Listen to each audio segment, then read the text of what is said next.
Niger Watch, the only media that have been consistent speaking against the bad government and for the purpose for reformers. Niger Watch, yo!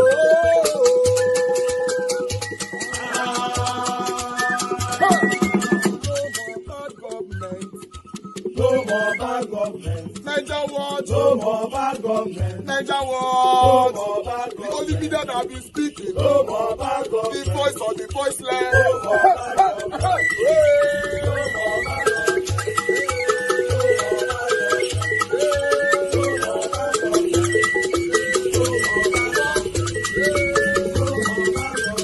Niger Watch. No more bad government. For the poor. No more bad government. Niger Watch. No more bad government. Niger Watch media.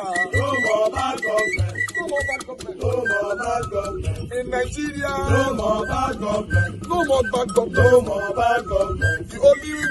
No more bad government. The number one media in Nigeria. No more bad government. That have been speaking against government. No more bad government. Niger Watch. No more bad government.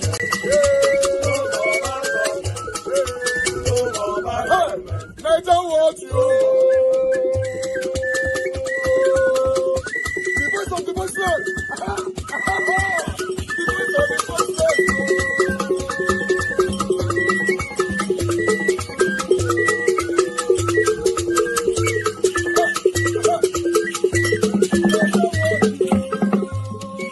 Voice for the voiceless!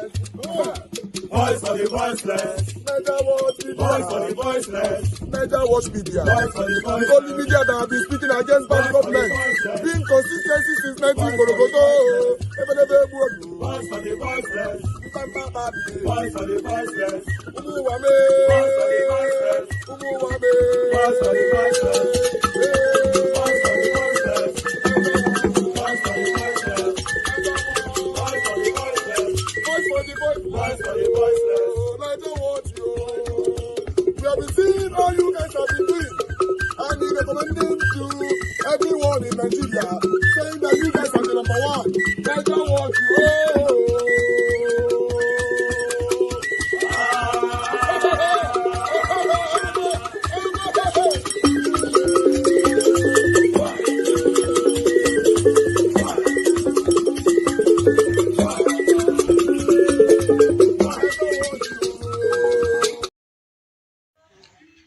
What is happening in Benue State is reminiscent of how much value we have placed on the lives of Nigerians.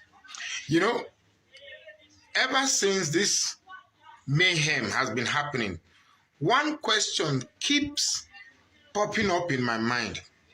Is it possible that Buhari and Tinubu had an understanding that, look, oh, you can have your tenure, but please, everything we have done, what I mean, all the Fulani agenda that we have set in place, don't touch it. Come and do whatever you do, we will look the other way. Because don't forget, while Tinubu was going about bringing fake bishop, bribing judiciary, rigging the election, Buhari was still the president of the Federal Republic of Nigeria, and yet couldn't do anything, even though we knew that INEC was in charge of all electoral processes.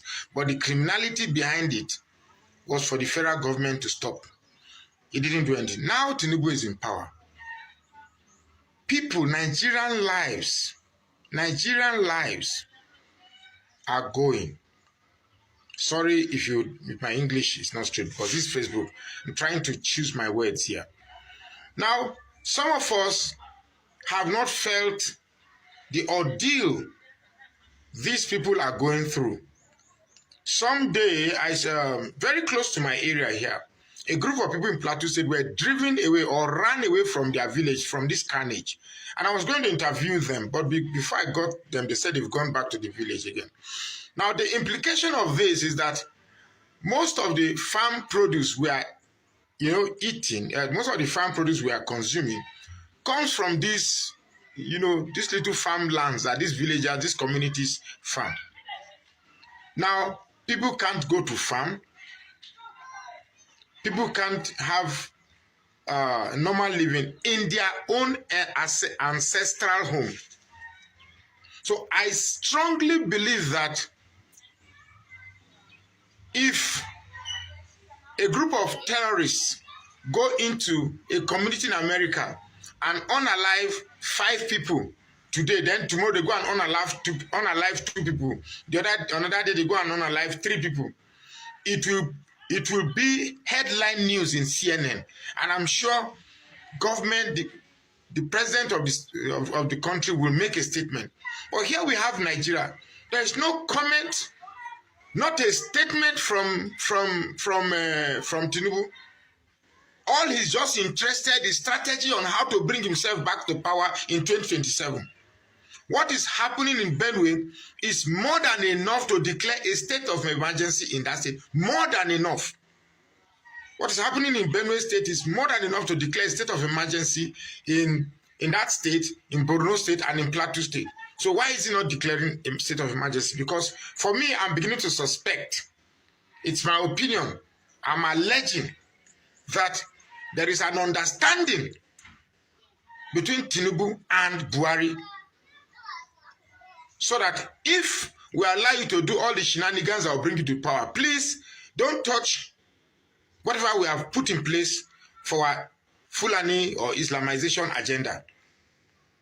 Because I cannot believe that this much of Nigerian lives will be taken by a group of marauders, and you tell me that the Nigerian army cannot put a stop to it. Are you telling me that the population of the terrorist fighters are more than the population of Nigerian army designated to fight and protect the territorial? Then what type of army do we have if they can't protect Benue State out of 36 states and Abuja? Which means if there's an invasion in Nigeria now, we cannot have a military. Look, there's more to this than meets the eye. Is it the same army that we are sending to countries to go and create peace, even in South Africa, in Kenya, and other countries, ECOMOG or something? Now, small pockets of bandits in Nigeria. No. You cannot tell me that this thing is happening without an underpinning conspiracy. There's a conspiracy behind these things. And the governor of Benue State, I'm very disappointed in him. This was the same man that denied Peter Obi from visiting the IDP camps. Just a few days when youths, I'm sure they were paid to campaign that they are in support of APC and Tinubu. Few days later, this mayhem came up. It's unfortunate. It's difficult to explain Nigeria. Honestly, if we have gotten to the point where lives no longer mean anything to us, then we are doomed. We are doomed. Well, my heartfelt condolences to the families of the bereaved in Benue State. I hope, I really do hope that the people can come together and change leadership. A leadership that will have empathy for Nigerian lives. A leadership that will have empathy for the way Nigerians are suffering. A leadership that will truly turn Nigeria around. Now, I don't care if that leadership comes from the north, the west, the east, the south. I don't care. All I want is that Nigerians begin to live a contemporary lifestyle that is measured with other developed countries, where tribe and religion does not dictate our choices. Massacre. Many of the victims were internally displaced persons sheltered by the local Catholic mission. The Pope called for security, justice and peace in Nigeria. Si è verificato un terribile massacro in cui circa 200 persone sono state uccise con estrema crudeltà, la maggior parte delle quali erano sfollati interni, ospitati dalla missione cattolica locale. Prego affinché la sicurezza, la giustizia e la pace prevalgano in Nigeria, paese amato e così colpito da varie forme di violenza. E prego in modo particolare per le comunità cristiane rurali dello Stato di Benue, che incessantemente sono stati vittime della violenza. Well, the police on Sunday used tear gas to disperse young people who trooped out in protest over the killings. The protesters carried leaves, banners and placards demanding federal government intervention. Let's take a look.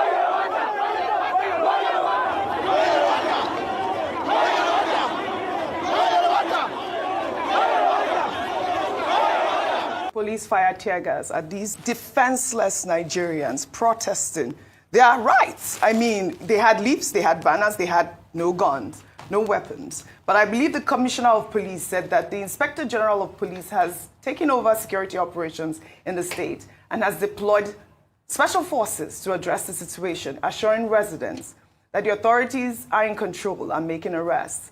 Military aerial surveillance has also been deployed across Makurdi and its environs. Vimba, you did see this story. I don't know if you saw the video by activist Very Dark Man who went in there. I mean, kudos to him. He went in there and filmed.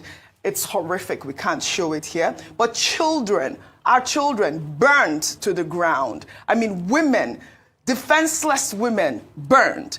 And one of the people that was in that video by VDM, the witness, said that, the police was there and was, trying to ward off and attack the people, the bandits that had come earlier. On one side of the location, the police were fighting the attackers. And then on the other side, the attackers came in and lit up the place, burning children.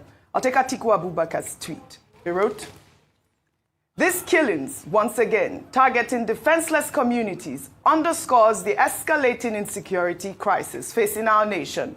Words cannot adequately express the sorrow felt by those left widowed, orphaned, or displaced. This assault on innocent Nigerians is not just a local tragedy. It's a national emergency that demands immediate attention and decisive action. I call on all Nigerians, regardless of tribe or religion, to unite in condemning this atrocity. We must hold our leaders accountable and insist on sustainable solutions to the violent tragedies claiming lives across the country. May God comfort the grieving families, heal our nation, and help us reclaim peace and security for all." I'll start with you, Rufai Oseni, over there in Abuja. Your thoughts on all the comments that I have raised so far? Audrey, it's a dark time for our country. But what is even scary for all of us, and for me particularly, is the fact that President Tinubu has not even deemed it fit to be able to go there. If that place is just about 10 kilometers to Nasarawa, then it shouldn't take more than a 2-3 hour journey from Abuja. Why hasn't President Tinubu gone straight to where this has happened? Between 2023 and 2025, if you are to do a cumulative sum total of the deaths in Benue, it's well over 3,000 based on different sources from Amnesty to the likes. In fact, some reports are saying that up till about April this year, the death toll was already over 500. If Yellowater had over 200 people, then what are we seeing? We're seeing mass carnage happening in our country, and our leaders are not saying anything about it. They're just saying, oh, the governor should intervene. He should talk to them. So it's so easy for the governor to intervene, and he has not intervened all this while. When the top military chief came there, what did he do? What solution did he bring to the problem? Till today, who is going to account for the children that are charred? I was talking about DNA. A lot of people feel, oh, in Nigeria, does that work? But shouldn't we account for the children that were charred to death in those videos? Over 1,000 households displaced. That's over 6,000 people. Thousands of men, thousands of women and children. We have a crisis on our hands, and everybody moves ahead like nothing is happening. Till today, the president has not visited. The question, like I asked before, is how many people must die in an incident for the president to visit? In Niger, were hundreds of people too. About 1,000 people couldn't be accounted for in Niger floods. The president didn't visit. So what must it take? Should it be 1,000? Should it be 10,000? Is it that people are not dying enough in all of this crisis? And if the commander-in-chief is saying the governor should go in there, why do we subject our sovereignty to him to provide security as enshrined in the Constitution? Section 14(2)(b). Because the reason why we have a commander-in-chief and we subject our sovereignty to him is, as the head of state, should be able to coalesce all the forces of state to provide security at a time where there's insecurity. So this has continued. If we were to flip the script, many years to this time, maybe 2014, I'm sure President Tinubu never gave Goodluck Jonathan breathing space. He kept on reminding him that you're commander-in-chief. Get something done about it. And then when you look at it now, protesters that are protesting, you think those people were so happy just to go out there to protest the killings of their own people? The police could tear gas them, and you have helicopters hovering around. But how about fighting the people that are committing this mayhem? President Tinubu, I would rather that we look at solving the problems in Benue and other parts of the country, rather than this political talk of endorsement here and there as regards the 2027 presidency. And that's why this morning, out of protest, I said, I will never talk about politics where people are dying, and I will never dignify politicians by talking about who is endorsing who. Don't we have a heart in this country? Is it because it doesn't come close to us? Really? Is that the country we have built so insensitive to the plight of people? Just imagine if you were called that your dearest and your closest died in Benue. All right, Rufai. Meanwhile, the Christian Association of Nigeria in the 19 northern states and the Federal Capital Territory has called on President Bola Ahmed Tinubu to declare total war on criminal elements terrorizing communities in Benue State. Northern Can, in a statement, condemned the persistent attacks and expressed concern that the security situation seems to be worsening despite earlier efforts. They urged President Tinubu to take decisive action, direct security agencies to neutralize the threat within a clear time frame, and even seek international assistance if necessary. The association also called for decisive action against the resurgence of Boko Haram terrorists in Borno State, emphasizing that the nation's sovereignty and the safety of its citizens depend on a robust response from all security apparatus. They further urged the people of Benue to unite and cooperate with security agencies to end the bloodshed. He will ensure that some of the key features in our economy that create two sets of Nigerians, like the exchange rate, and that level of abuse, that such that whoever wants to steal money in NNPC, we invoice it as a subsidy. He will deal with those. The first day he took that decision, no government find comfort in taking decisions that does not translate to people licking ice cream. So that was an act of courage on the part of the president. Why? Because a lot of people were making money without effort.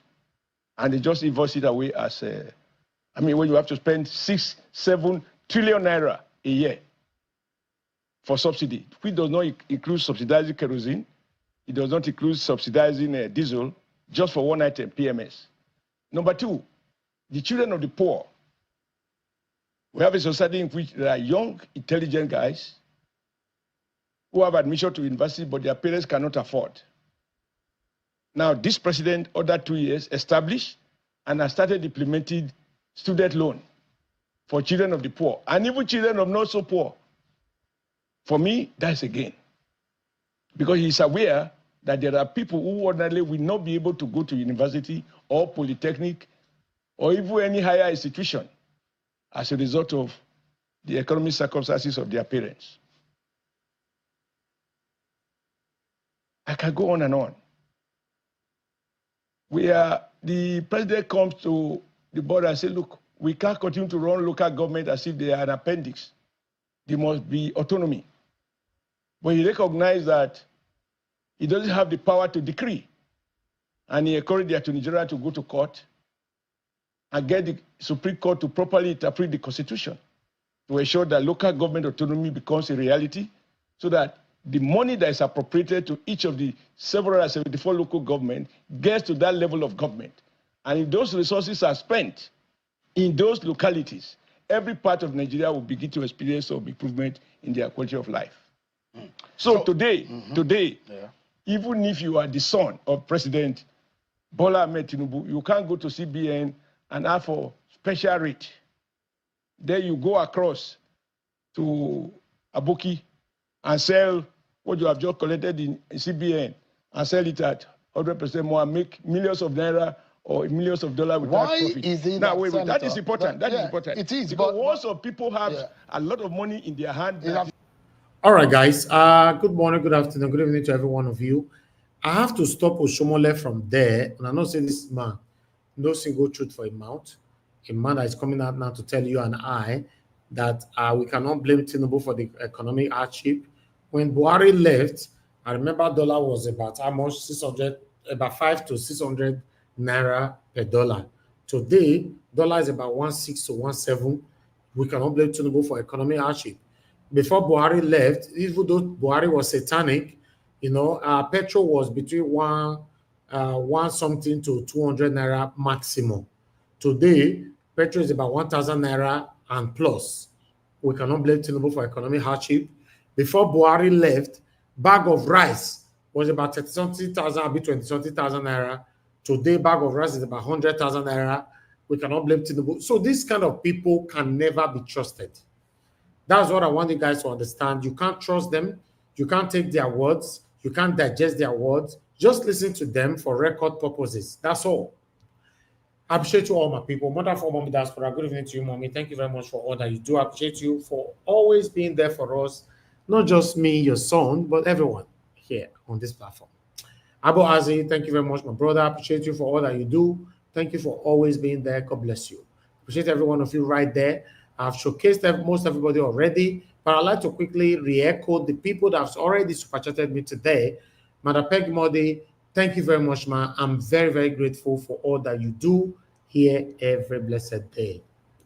Madam Suberry, thank you very much, man. I appreciate you. I understand you stated the other day that you are tired of listening to Nigeria news or whatever that's happening in Nigeria because it's psychological, affecting you. I understand. It's affecting all of us. Even me, myself, that is doing this is affecting me. Just that I've seen that I've consecrated myself to doing this job. That's why you see I'm here every day. But it's not healthy. Let's be honest, it's not healthy. I understand. Thank you very much, man. I appreciate you all. Every one of you just joined us right now. Now go and God bless you. Now press on the like button, help us to share. Mike Akumbare, Iman, Legama TV, Timmy DB, Madam Ame Bright, Black Panther, my brother. God bless you all, my people. And many, many more. Now God bless you. Now just press on the like and help us to share. I'm going to take this article quickly. For those of you that were already calling in, just hold on. Let me take these two articles. I only have two for you so that I can take calls. And those of you that want to join the panel, the link I've already posted, you know, click on the link and come in on time. If not, you might be relieving me on time. All right, People's Gazette. God bless you all, my people. Let's take this. Benue residents will resort to self-defense if government fails to end killings. David Marks. I talk this one. Former Senate President David Marks has condemned the killings in Benue State, emphasizing the risk that residents might resort to self-defense. I'm just going to leave that one right there, but come back to what Tinubu said earlier on for the video, one of our pre-recorded video this morning. Tinubu were talking to the governor of Benue State, and he told Benue State governor to embrace dialogue and reconciliation with the people that is buying people in Benue State. Ah, God. Oh, I don't tire, man. See, man, that story, that submission today for our president shocked me. President Bola Ahmed Tinubu telling the governor of Benue State to resort to or embrace reconciliation and dialogue with killers. This is the reason why you see that what happened in Edo State when Edo Light resorted to self-help. And Nigerian government reacted swiftly, including Bola Ahmed Tinubu, to fish out everyone who bite the Fulani herdsmen. But when Fulani herdsmen bite anybody in Nigeria, you are not, the president or anybody in government will be nowhere to be found. It's crazy. right? It's crazy. I'll just let that go. I'll take the last article that I have for you guys here. The last article that I have for you guys here is coming from Peter Obi. Oh, bear with me, guys. I think I'm adding my own platform. Just imagine. Bear with me. Let me put this in. I thought where's it? Okay, there you go. Okay, let me put it on the screen, guys. Okay, there you go. You can see right there. It's coming from channels. Obi Berates Tinubu for ignoring Benue, says no value for human lives. Of course, because by now our president is supposed to be there on ground like VDM did. He's supposed to be there. What VDM did by pointing out the children that were born alive and many other families that were born alive, that's what Tinubu is supposed to be telling us. You are not there for us to serve you. You are there to serve us. But unfortunately, our leaders always think that they are there for we to serve them. The presidential candidate of Labour Party, Peter Obi, 2023 Peter Obi election, Peter Obi has criticized President Bola Ahmed Tinubu for lack of leadership, empathy over recent killings of over 50 people in Benue State, as well as recent flooding in Niger State. Channels Television, you lied. This is the problem we are facing. Very Dark Man did a video this evening that I posted that our medias, it looks like they have been paid to truncate the right organic information that is going on. How can Channels Television said that 50 people, over 200 people that have been reported on ground and everywhere, Channels is telling us 50 people. We are a problem in Nigeria, man. Big, big problem. But I'd like to listen to what Peter Obi have to say. Unquote, sadly, the evidence is right before our eyes. Recently, we witnessed severe flooding in Niger State that claimed nearly 200 lives, with many still missing. Yet another, even a single presidential visit. This is a nation where the scene of tragedy is less than an hour away by helicopter. Just a day ago, over 200 Nigerians, innocent men, women, children, and even soldiers were massacred. In Benue State, again, no presidential visits, no physical presence, are the scenes of pain, no genuine national mourning, no leadership faced to comfort the grieving or give hope to the people. You can see Peter Obi saying, yeah, 200 people. China is telling us 50 people. Nigerians, though, I should blame us. I should blame us. Tunaja, let me see your face quickly so that I bring you in, because my eyes might not be there. Okay, I don't see you. Thank you. I should blame us because the way things are going on in this country, I think we should be blaming ourselves. Because we easily moved on. Whatever that is going on in the country, Nigerians just talk about it today. The next day, we moved on to another topic.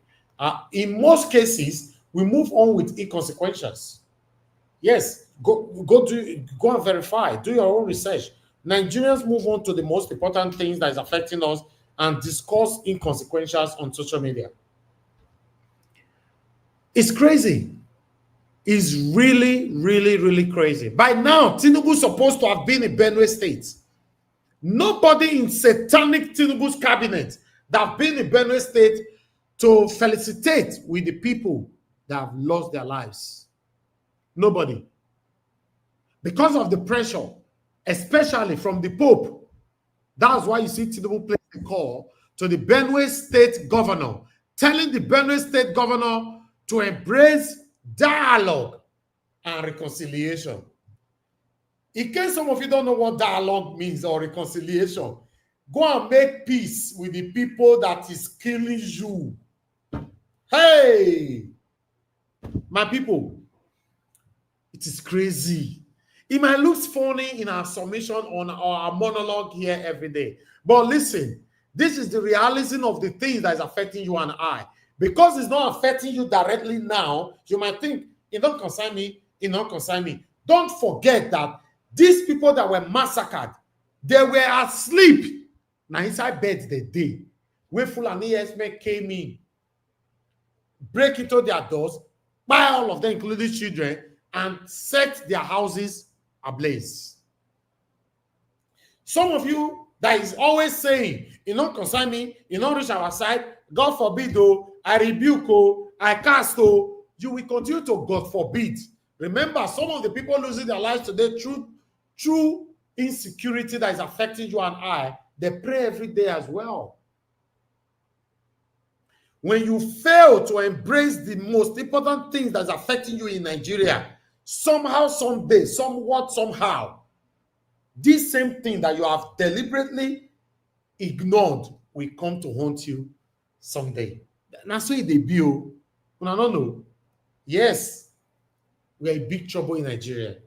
The most important thing here, or rather, the most scary thing here is that many people don't want to talk because nobody wants to buy, nobody wants to be arrested, nobody wants to fall into the problem of the government and all that. But the funny part and the chalky part of everything is that some of the people that have been running away from speaking truth to power, they have died today. Go and do your research. You will find out that some of the people that Fulani Esme or the terrorists are buying today, some of them were part of the people that were saying, I don't want to talk, I don't want to talk. Today, they are not alive anymore. What do I know?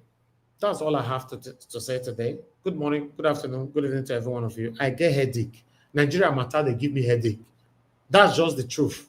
If they give me headache, it's too repetitive, it's scary, it's disheartening, it's disgusting. If they give me headache, I'd like to hear from others. In case you want to call in, this is the best time for you to call in. I already have Mother Deborah with us. Mother Deborah, thanks for calling in, man. Good evening to you. Please talk to us. Thank you very much. Hello, good evening, Mr. Elvis. Thank you, ma'am. Please talk to us. Yeah, good evening to everyone. Our viewers and commenters, you're all welcome to today's program. And even Mommy Diaspora, thank you for your support. Mr. Elvis, I just wanted to say something. It's just my opinion, though, but I know it's not easy for you. I don't know how you're doing it, but having to listen to depressing news like this on a daily basis, I don't know how that is impacting on your. It's not good. It's not good at all. It's not good. It's affecting me. This morning when I heard the news in Benue State, even up till now, I'm feeling somehow, and it's really, really depressing. So, like when you were playing some videos, I couldn't even listen. I just turned it off. I wasn't wanting to listen to those kind of a thing. But I think I know you are trying, but I think maybe later on you can consider getting somebody to support you. So sometimes you can take a break from all of this. I know you used to have someone as a catch doctor, but I know what happened that during the election time and she stopped. But you may probably get a good person as well. Mm-hmm. And maybe that person will not show their face so they can be a bit more secured. Then a good person can come sometimes to handle the platform. So you can take a break from this, because honestly, I don't know how that is impacting on your mental health. But you should try and put something in place so that at times you can take a break from all of this. Yes. You know. Thank you, ma'am. Because it's really, really depressing. I can tell you, there's no good news coming from there every day, you know. So that is that. Let me quickly say something about what Mr. Oraka said. Yes, the first video you showed. I agree with him 100%. I believe that there's a kind of a silent agreement that is made by probably Buhari and Tinubu before he came in, that just do any the Fulani, whatever the Fulani people are doing for now, just pretend as if you are not hearing, or just tell the governors to negotiate with them. Don't do anything to tell them, because that's what is playing out. I mean, anybody who who is seeing what is going on. You don't need somebody to tell you, because that is what is happening. You know, they cannot come out and say it openly, but it's obvious that there's a kind of a silent agreement not to do anything, not to stop them from doing what they are doing.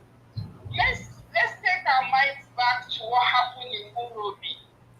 Just how many people were the jungle justice that was done to those few northerners that were coming from, I don't know where they are coming from. Let me say that I don't support what they did, but if we have to compare what the government did, immediately Tinubu gave instruction that they should bring those people to justice. And the next day, the governor ran to Kano. We saw how they all went into action for that. So why is the same thing not being done for those innocent people that have lost their life? You can see the double standard. You can see, we all can see it in black and white what is going on. But my question is that how long is this going to continue? And how long are Nigerian people going to fold their hands while this cancer continues to eat everybody up? So the more people keep quiet, I was talking to a friend today, and I told her, okay, you people will keep quiet until the day they will come and kill everybody. Yes, because that's what that means, you know. So it's really, really sad. You can see the statement of Tinubu. Obviously, that statement, nothing is going to happen. And I can assure you, in 2-3 days, nobody will talk about this again. Maybe after tomorrow now, they will move on to another topic. You will hear it, even on Arise TV or any channel. You're not going to see them talk about it again. That is the end. Then in a few, maybe after some week, another one will happen. Then they will talk about it, and the next day everybody will move on. That's the normal routine. Exactly. You know, so it's so sad. That's why I said, you know, if you keep talking about something and you are not getting results, honestly, Mr. Elvis, I don't know how you do it, but I know that such a thing can really impact on somebody's mental health for a long time. If you keep talking about something and nothing is changing, and every day you talk, tomorrow the person is doing the same thing. Tomorrow it's like moving in a cycle, you know. It can be very, very depressing, because at the end of the day, it's like we're just talking and nothing is happening, nothing is changing. It's crazy. You know, so it's really, really sad. Thank you, ma'am. It's sad. So Thank you. I hope that the Nigerian people something will change. I'm still hopeful that something will change. Like the APC are now fighting among themselves. I'm really happy about that. I'm not going to lie to you. You know, I'm happy that they are fighting themselves, and I really hope that they will going to fight more before 2027. In my opinion, if they fight more, the better for us. So let them fight more. Let the APC fight more among themselves. I'm really in for it, and I hope that we'll see more of their fights, so that party will break. Because I don't want them to work together. I think if they fight among themselves, the better for us. So if God is going to scatter them like that, that would be good. Let them fight between the APC North and the APC South. So I think I'm in for it in that regard. I hope that they will fight more. I want to see more of that happening, you know, in the near future.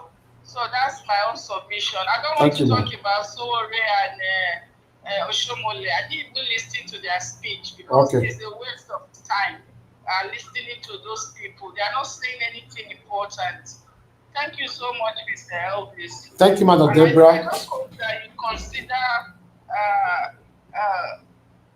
what I said at the beginning. If you can really get somebody to support you, so sometimes you take a break from all of that. Thank you so much. Thank you, ma'am. God bless you. I really appreciate you. Thank you. Yes, ma'am. Bye. All right. That was a wonderful submission from Madam Deborah. Yes, I think we should put that into consideration to bring people back again on the panel that can run the broadcast when I'm not here. At least I can have time for myself. To be honest, Nigeria's situation is really, really, really affecting me. I'm telling you, it's too repetitive for my mental health. If we don't talk about it, sometimes you should know. It's just too repetitive. The same thing, seeing people buy. There's no good news to talk about in Nigeria. I'm telling you, there's no good news. Which of the good news? Where it is? If you check Arise, everybody complaining. If you check channels, everybody complaining. If you check social media, everybody complaining. My question is, this government, they don't see these complaints from people. I'd like us to move on, my people. I appreciate every one of you. God will bless you now. I only have 2 people on the panel, and I can work with these 2 so that we can round up. I have 2 Naija on the panel. 2 Naija, it's good to have you on the show. Good evening to you. Please talk to us. You have 15 minutes. Thank you for having me in Naija Watch. Greetings, and thank you for having me here. And greetings to the panelists, the chat, and the viewers. This issue of insecurity and loss of life in Nigeria. I think part of the problem we have is that I am glad, though, from what I saw with a very dark man, that at least now our people are beginning to realize that they need to demand better from their leadership. Because the leadership, for some reason, they choose that they will be betraying the people, and they refuse to secure the country like every other respectable nation is supposed to be secure. And one other problem we have is that many Nigerians don't understand the importance of security in terms of the fact that we don't even have enough of it. I don't know whether any Nigerian has ever stood in front of 1,000 people and expect to protect all of them.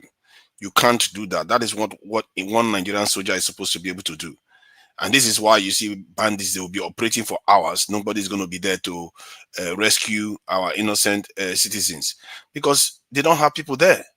Many of us that sit here over in Igbo countries, when you call police, you will see that they will show up within 15 minutes. Why do you think they do that? You think they have a teleportation device or some kind of thing that makes them magic from one point to another?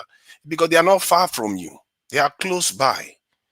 But in the case of Nigeria, our people don't seem to understand that. Even our security agencies, they don't even understand it. It's scary how this works. Because nobody teaches people this stuff in education or university, or they don't teach you this type of stuff. Because these are levels of knowledge that you are supposed to know when you are privy to such information. Our security posture is not enough to secure the country. We will keep complaining, and they are turning our country slowly and steadily to look like what is happening in Congo. This is how it starts. Soon, when people keep coming, killing people, and herders do this, herders do that, bandits do this, they kidnap people, regions, different areas will start protecting themselves. And when they start protecting themselves, the government will start becoming balkanized. Before you know it, you have different sections. As a matter of fact, it's already happening in some parts of the country where the government is barely active. This is how it starts. And before you know it, they rip your country to pieces. And many of the forces that are behind these things, they are international people, of course. Because all these things you are hearing about, it's because they are coming in to take our natural resources. Our military, they caught some Chinese guys the other day saying they are using drones to train Boko Haram. Can you imagine that? So this kind of stuff, because it's in their interest that we are destabilized. It's in their interest that we are inside IDP camps. Because while they push people to IDP camps, the land that they leave behind, they can exploit the mineral resources. That's something they don't tell you. And all these mineral resources they are taking, who do you think they are giving the money to? They are not just taking it and walking out of the country. Some of our people are betraying the country. They will take those people will take their mineral and give them their cut. Go to Dubai and you see how much mineral is leaving Nigeria into Dubai and many African countries, not only Nigeria. The shame that is going on in Nigeria is that we as a people don't realize that at all. We don't even know what is happening to us because we've never really understood what it is like to have a proper nation. Because you don't see this happening in Egypt, you don't see it happening in Algeria or Morocco. It's only us, the countries that we have here, that we don't know that our security forces are too few. Why is it that only 4 countries in North Africa have more soldiers than 48 countries in Black Africa? How is that possible? That should tell you something, that our leaders, they go overseas, they listen to those people, they tell them, oh, don't do those things, oh, don't go and get yourself security, oh, don't go and do those things. Because they know when we do those things, we are actually going to become free. We'll start actually manufacturing things by ourselves. They will not be telling us what to do anymore. And when people don't tell you what to do anymore, you're going to be doing what's best for you. But if they are telling you what to do, you're going to be doing what's best for them. And this is why Nigeria has never worked. And Tinubu, you have to remember, at Chatham House, I'll keep reminding people, Tinubu went to Chatham House and promised Nigerians that he was going to recruit heavily into our security forces, heavily. Including Peter B gave the same promise, Atiku gave the same promise. They all know the problem. That should tell you they know the problem. But when they get into office, they don't do it. That's one of the only promise Tinubu gave us that he never did. That is one of, because they understand that if you shift that dial, if you secure your country, for once since we fell under colonization, Nigeria has gotten itself back. But that is when we truly have sovereignty. Because then you can now say, okay, I don't want you here. I want our people to do this. I want our people to do this. And if they try to intimidate you, you say you can defend yourself. Because if you cannot defend yourself, anybody can tell you what to do. The people that can defend themselves will tell you what to do. And every day we live in a country that is basically naked. I keep saying this to Nigerians. If you don't, anytime they kill people, come out, protest. Because our leaders, they are not going to learn that you cannot tolerate this nonsense anymore if you don't make your voice heard. You have to, because how can people keep dying repeatedly? And it's not only the deaths, because the deaths are just a symptom of something we are losing. Nigeria is losing almost $50 billion every year due to insecurity alone. Do you know how much $50 billion how many lives it can save? We are becoming poorer and poorer every day because the nation is not sovereign. Anybody that knows anything about statecraft, nationhood, understand that if you want a nation, first thing you have to do is make sure that nation is secure. Then you can worry about the economics, worry about the others. But our leaders, they keep trying to tell us that you have to worry about the economy first, you have to worry about education first. When you keep worrying about those things, it's like chasing your tail. You will never get anywhere, because this world, there is no free lunch. Everybody will want to take advantage of you. And like we are seeing it happen today. We are seeing it happening in not only Nigeria, it's happening in almost all African countries. We have to open our eyes to this, and we have to be demanding this thing. I'm thankful for a very dark man. At least he's bold enough. And I don't understand why people are scared even. Can you imagine if you go out and protest that you want more security to protect our people? Can you imagine that the president attacking you for doing that? You are the security forces they are going to need to use to attack you are the ones you are arguing to create more of. I understand it is very counterintuitive to many Nigerians, because all we see is sometimes we see military officials killing or beating Nigerians. We see police officers being corrupt and discharging their weapons and killing innocent Nigerians. Those are the few cases. Without security, you can't have a nation. I'm sorry, because that is how nations work. Look at it now. When you have a house, you put door, you put burglary proof, you put fence, you go and live inside estate. The estate is fenced. You go and get vigilantes to protect it. Everything we do in Nigeria, we keep doing it in an inefficient way.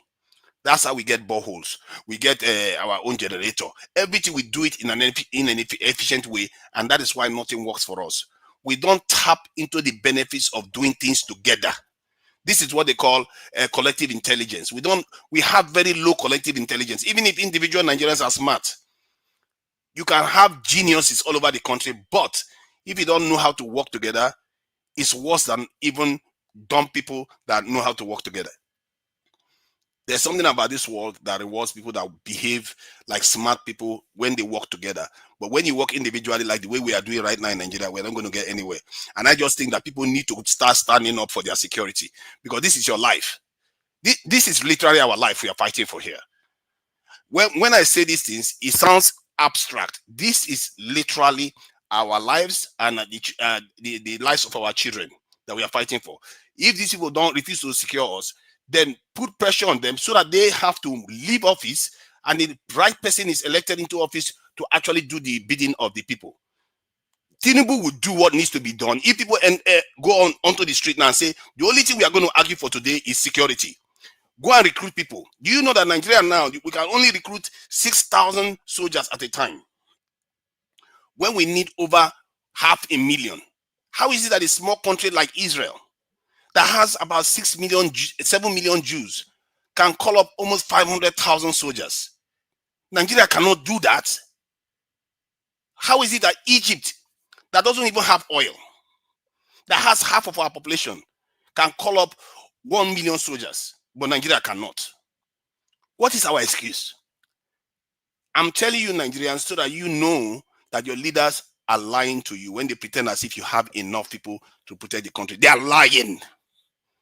Anybody that tells you you have enough people, they are lying. Because soldiers are not spirits. They are not going to vanish from Abuja and enter the Abuja village overnight. It's not going to show up. They're not going to show up there, except they're already there. You have to have enough people to be all in those areas, form a national grid across the country. Anywhere any criminal shows up, they will end up in trouble. If Boko Haram shows up, they are in a net. You know how a net looks now. Why do you think fish cannot escape from a net? Because there are threads everywhere, there are holes everywhere. Before the fish will be able to escape, the thread will catch the fish. If you create a net of security forces in the country, where is the Boko Haram going to show up from? Because the moment they show up, they get caught. They will get caught inside the security network. That is why they don't show up in cities. To show you what I'm telling you is correct, why do you think they don't show up in cities? They don't show up in cities because they know there's a grid in the city, but the cities are so small compared to the entire country. But there's nobody in the other areas. So they can operate freely. And our leaders keep lying to us. What kind of stupid money are they trying to save that they cannot recruit our youth into the security forces? We are losing $50 billion every year in this country. What kind of money are they trying to save? As a matter of fact, this is the most economical investment that Nigeria can make right now. What kind of investment that can Nigeria make where you can save $50 billion now? Tell me, is it crude oil that will save you $50 billion? Is it this manufacturing steel? No. If you secure the country alone, that will save you that money. Our farmers can be able to go to work. People will feel safe. Investment will start coming to the country. But our leaders keep lying to us. Every day they keep slaughtering our people. People don't understand how important Nigeria is. Nigeria has been having what I call, it's not what I call, it's the fact, negative migration. In other words, people have been spreading from Nigeria to other parts of Africa for a very long time. When you hear about the Bantu expansion, it started from Nigeria. Out of every black person you see in this world, at least half of them, at least, when I say half, probably more, have something to do with Nigeria. All the diaspora you see in America now, you see many of them in the South America, many of them have something to do with Nigeria. The Bantus, all these people that have moved, they're hating Nigerians in South Africa, and all, many of them come from this region they call Nigeria. Go and check it. Nigeria is the most fertile area in Africa. This is why the population of Nigeria in this area is so high. And people keep flowing out of Nigeria. Nigeria is a strategic nation. It's not a small nation. And we should not see ourselves as small and demand more from our leaders. And our leaders should know better than always running for the nearest penny that they can get. When you're already sitting on a gold mine and you're begging Oyibo for stupid money, selling your people every day. For what? For what money? These people are money. Money has corrupted our people so badly that everybody wants to get one above the other. That is what has led us here. Every day you elect a new person in, they go and do the same thing because, oh, money is too much. They cannot make any sacrifice for their own people. Yet they are dying for free. Look at our people just dying for nothing. For what purpose? We keep losing our lives every day. I say Nigerians don't accept it. You see your people getting killed, you go out on the street and tell your government to secure the country. And remember this, recruit more people into the security forces. That is the only thing they've never done. They keep telling you everything. They'll say, we'll buy more jets. We will train them more. We'll have synergy. They've done them all. They've tested all of them. The only thing they've never done is to recruit more, and they know why they have not done it. Because almost all 40-something African countries have never done it. Only Eritrea. And maybe Zimbabwe tried. Can you imagine, out of 40-something countries, only Zimbabwe and Eritrea tried to do something. You have 2 minutes left. 2 minutes left. Thank you. So I'm telling you that the reason why I'm saying all these things, so that you realize that you have been betrayed for a very long time. People that keep telling you that it's economy, it's education, they are lying to you. Because even you know now, when you get house, one of the first things you put is the door. Can you imagine you sign with the estate agent, you get the property and you say you don't want the key to the house? Why do you want the key? Well, leave the key now. Leave the key with the estate agent. Don't take the key to the house. Leave the door open. Because you know you have to secure your house. And our nation is not secure. And that is the part many Nigerians don't know. If anybody tells you, even a soldier today tells you that Nigeria don't have enemies, they are lying to you. Or they don't even know any better. I'm telling you, some soldiers don't even know. They don't even understand the simple principle that in this world, if some other person have more guns than you, and it's more technologically more advanced than you, they can come and become your enemy tomorrow and take everything you've got. We as a nation have to learn to defend ourselves and defend our interests and protect our people. How can our women, they can't even know peace anymore. Our children don't even know what future they are heading for anymore. Some of them, they finish university, they are hoping that they run into a Igbo country to go and work for them. Many of our people now are trapped in the West. They cannot leave because they have to serve in those countries for decades before they even smell having citizenship there now. Because they have to run from their home that is so blessed. I tell you, when your leaders tell you that you are secure, they are lying. Whatever they are telling you, don't believe until they tell you that they're going to be recruiting significant amount of people into their security forces, because that is when they have actually started correcting the mistakes that we made over 60 years ago and since when we lost the colonization wars.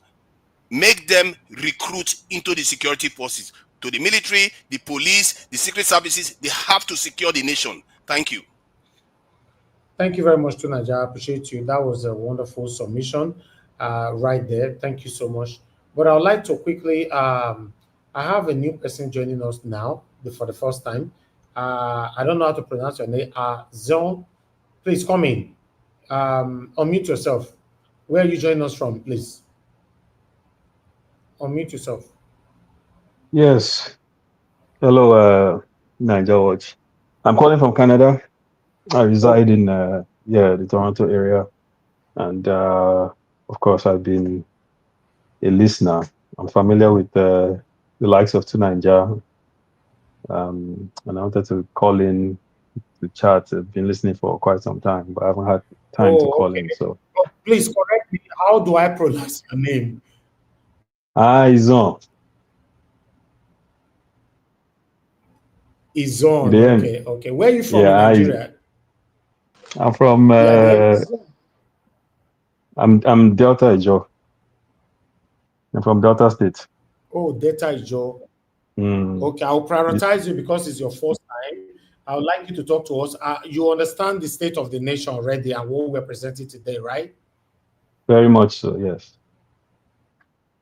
Okay, talk to us. Yeah. Good evening to you. It's good to have you on the show. No, thank you. Thank you for having me.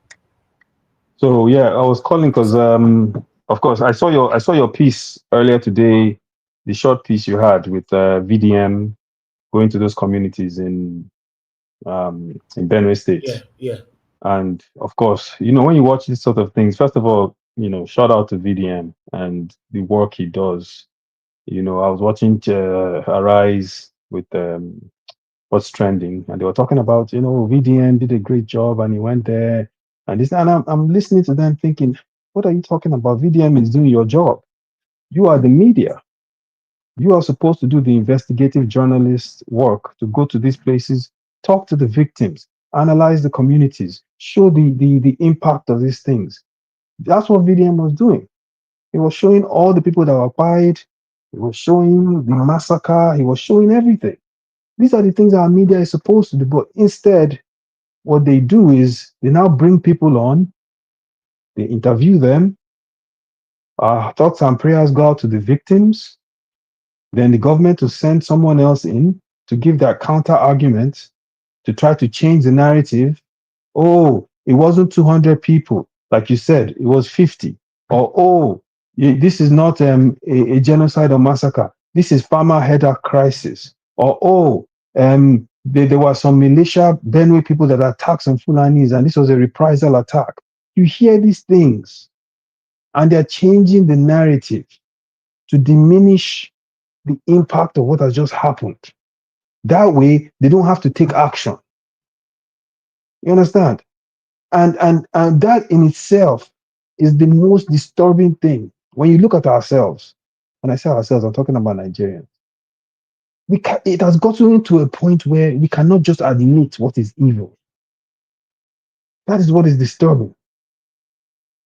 We have a president that was indicted on drug laundering charges and he had to pay almost $500,000 as settlement.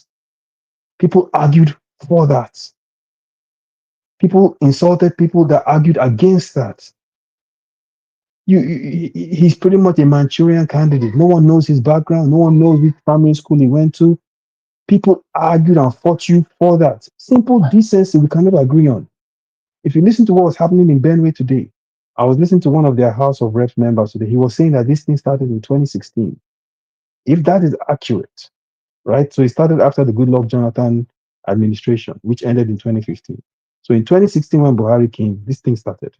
Since then, before he was saying that over 3,000 people, according to international humanitarian agencies, have died. Over 500,000 have been put into IDPs in a state in Nigeria. And we are officially not at war. And our president has not created an emergency situation. He instituted a state of emergency in Rivers State. For God's sake, this is the perfect situation to have a state of emergency. Yet nothing. I think I saw on your platform, he told the governor that he should go and dialogue with these people. The House of Rep people were saying they don't know who to dialogue with. So that's very pathetic. Telling governor to go dialogue with terrorists. Yes. When I listen to these things, I start laughing because it's like I'm seeing something that's not real. Right? When you're listening to, the president say go and dialogue, I'm like, the president, the Pope can acknowledge that these people that got by recently were sick, were having shelter at a Catholic place when they were attacked. The Pope, the new Pope, is talking about Benue. Yet our president cannot give a speech about the same people. These are his citizens. And you go and you talk to these people that are Agbado followers. I call them zombies because they've lost their ability to think. And they will argue with you. Well, the president can't go to everywhere. He can't do this. He can't do that. He can't do this. What is wrong with these people? What is wrong with them? Simple decency. We cannot agree what is good and what is evil. It is that fundamental. It is that fundamental in this situation. You understand? It is that fundamental. And so we're in a position now where we have to people try to protest, they brought out helicopters, they shot tear gas. You look at that stuff. I was listening to Ruben Abati today. One of the House of Reps members was trying to say that, these are headers. Abati was correcting the man that these are not headers, that he shouldn't say they're headers. Yet, these are people from the community. Abati is not from that community. You understand? Abati is not from that community. These are people intimate with that community. It's almost like you are talking about something that happened in your community in Edo State. But you have a reporter trying to tell you that you shouldn't say certain words about something that happened in your community. So when you look at all these things, it's hard not to come to the assumption, I don't want to say conclusion because I don't have evidence, but the assumption that our government is complicit. How can you not? How can you see all these people being victims? These are Nigerian citizens. Our government has to be complicit. I'm sorry. I am sorry. Because why would they not treat this with the level of emergency and seriousness it deserves? Why would our president not go there and say no more? This is zero tolerance on this thing. These people have suffered enough. I cannot understand it. And so, it's frustrating for me because I look at these things and I think to myself, what can one do? It's not enough for us to continue to vent, to sit in anger and of course I watch your platform. I like your short videos you do. But outside of that, people try to protest today, which is proactive. But at some point we have to think about how can we influence our government, because that's the only recourse we have. Anything outside of that, the security officials to descend on the people if they try to defend. Tunaja was saying defend themselves. How are they going to do that? If they secretly go and get weapons to do that, they will arrest them even faster than they will arrest these people that committed the crimes. So what do? My brother, thank you very much for having me. I digress, and I can listen if anything. Oh, thank you so much, my brother. I really do appreciate you. Thanks for that submission and your concern. You expressing your concern over the falling of our country is crazy. I was shocked as well when I saw it last night that Tinubu called the governor of Benue State, telling the governor to dialogue and embrace reconciliation with the people that is spying people in Benue State. What does that signify? It means that these people know what is happening in Benue State, but they don't want to talk about it. It's you and I that is just bothering ourselves about it. We have to bother because, One more thing. They mentioned today on Arise that the secretary to the government is from Benue, the SGF. So I'm really confused at this point. If the SGF, like I'm from Southern Delta, right? If my people were being pied and I was the SGF to federal government, in fact, if they don't take action, I will resign. That's the kind of stance I will take. So how can this be happening to people in Benue? This SGF to the federation is from Benue, and the president is making that kind of comment, and the man is still working for him. I don't understand what's going on. Something is wrong here. I'm serious. If you think about it, something is seriously wrong. Where they don't even want you to say headers. They don't want you to say headers. There's a security official. His name is Kabiru Adamu. He goes on all these news stations. Whenever they bring up the term headers, he immediately tries to say, "Oh no, it's a lot more complicated than that. You have militias that are doing this. You have this. You have even some of the Benue people that are participating in the buying." So he's saying all this to take away from the focus on the so-called headers. And people are trying to create a different narrative. But the people in Benue, the victims, are telling all of us, this is who is killing us. It's more complicated. The problem is a security problem. It's more. Both sides can be correct. It could be largely headers. It doesn't mean that the forces driving them is not mixed. So it's a security problem, and the problem is they don't have enough security officials to overwhelm these people. That's why they don't show up in the cities. They are doing those things because they can get away with it. It's a security problem. Yes, Tunaja is a security problem. Go ahead, sorry. What's the solution to this? The solution is to recruit and post people all over the country. People, Nigerians into the security forces. Like other countries do. It's not even rocket science. Almost all these people are all corrupt. No, it's not all of them that are corrupt. They don't have enough people. Is Egypt not corrupt? Is Algeria not corrupt? They are corrupt, but they have more people in their security forces. We should recruit more. That's where it starts from. That's where you start the fight from. Because if you don't have people on the ground, how are you going to secure them? Are the security forces in the city not corrupt? Why are the headers not showing up in the cities? They are corrupt in the cities too. Mr. Tunaj, beg no vex. All right. Look, Like recruiting cannot help. Can you hear me? Cannot help. Yes. Because why? Okay, I'll wait then. Thank you. Okay, thank you, man. It's crazy, but Izon, my brother, thanks for joining us. Please stick with us. Let's take this one all together, because everybody's submissions right now is very, very important for all of us.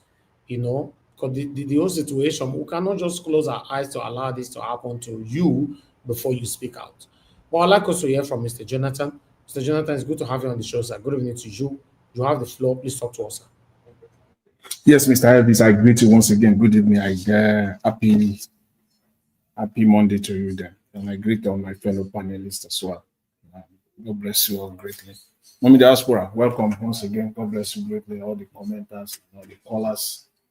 I greet everyone. God bless you all. Welcome. You see, time is not our friend here. And my expectation is that today, in light of this horrific, barbaric event that occurred the last 48 hours here about in Benue State, that today we will face the real issues.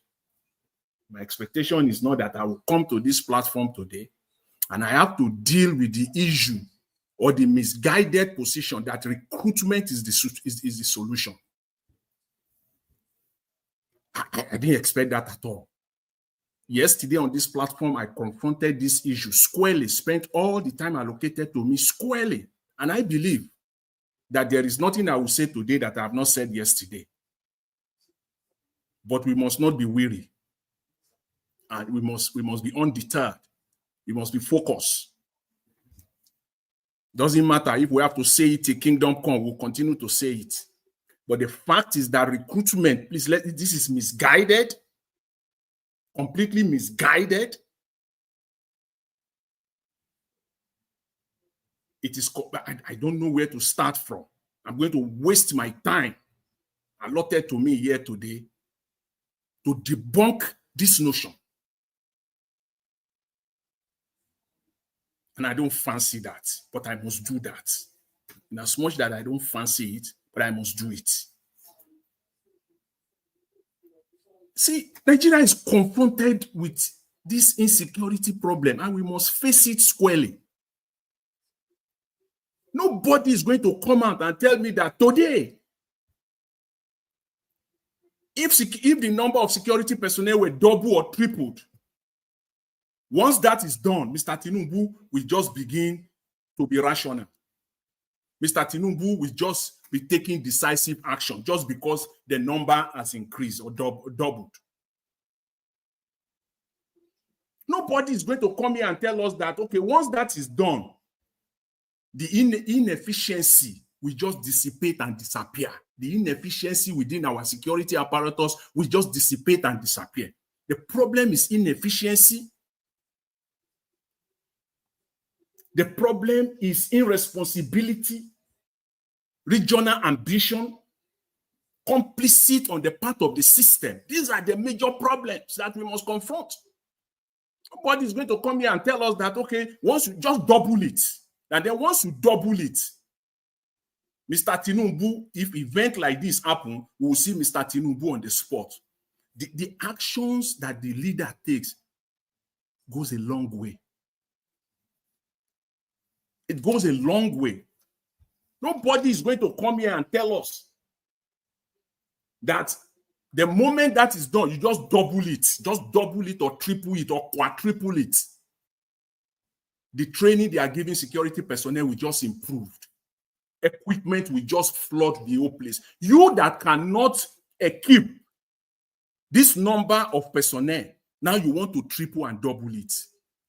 I don't know how that makes sense. Oh. I don't understand. Oh.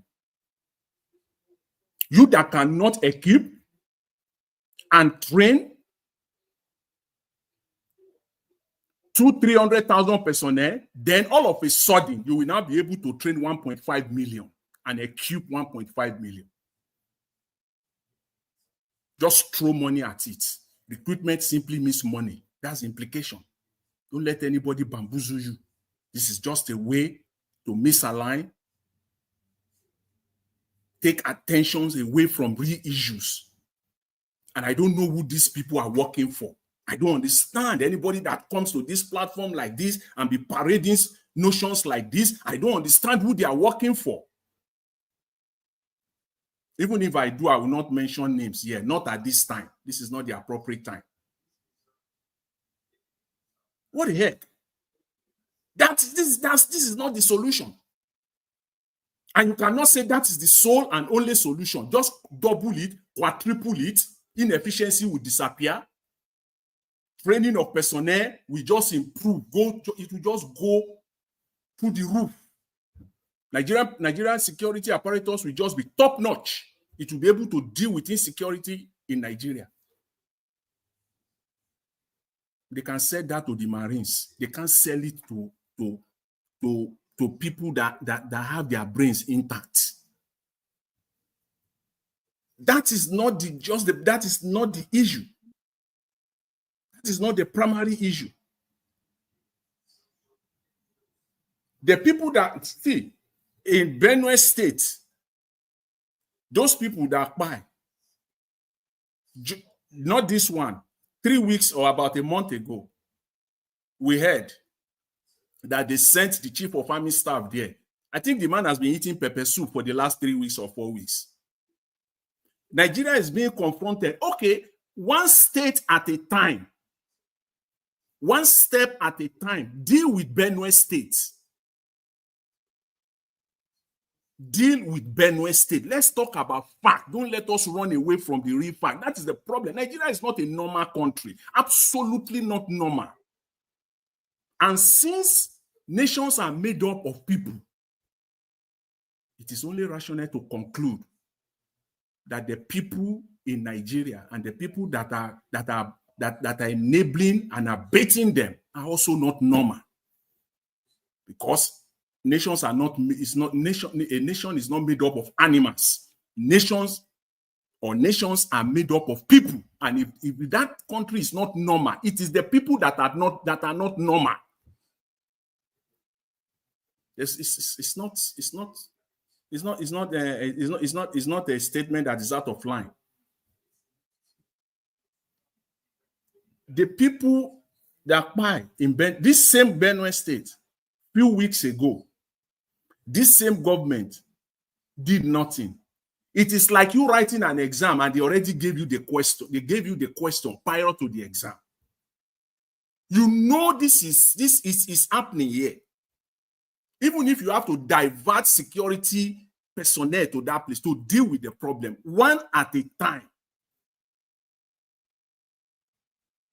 And it is not out of line to say that the system is complicit here. The Nigerian system is complicit here. There's no doubt about that. The same leader, Mr. Tinubu, within a twinkle of an eye, declared a state of emergency in Rivers State. The same Mr. Tinubu, within a twinkle of an eye, take a decisive action when the Uromi killing occurred. He's still the same man that is there. And in this case, it's even more horrific, it's more barbaric, it's more inhumane, and nothing is being done. And you will say the system is not complicit. So nobody will just come here and say, okay, all you just have to do, just double it, just quadruple it. And then when you do that, it will just dissipate. That problem will just dissipate. Our problem is more than that. Our problem is that, first of all, inefficiency at its greatest level, describe it with any adjective, is unprecedented inefficiency. The countries that you are comparing Nigeria with, they have certain level of efficiency. We don't have it. Recruit who?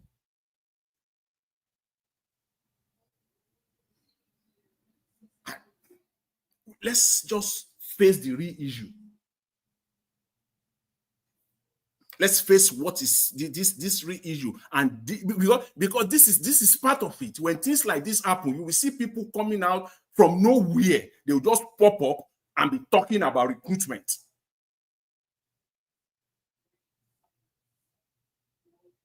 Obviously, that is not the solution.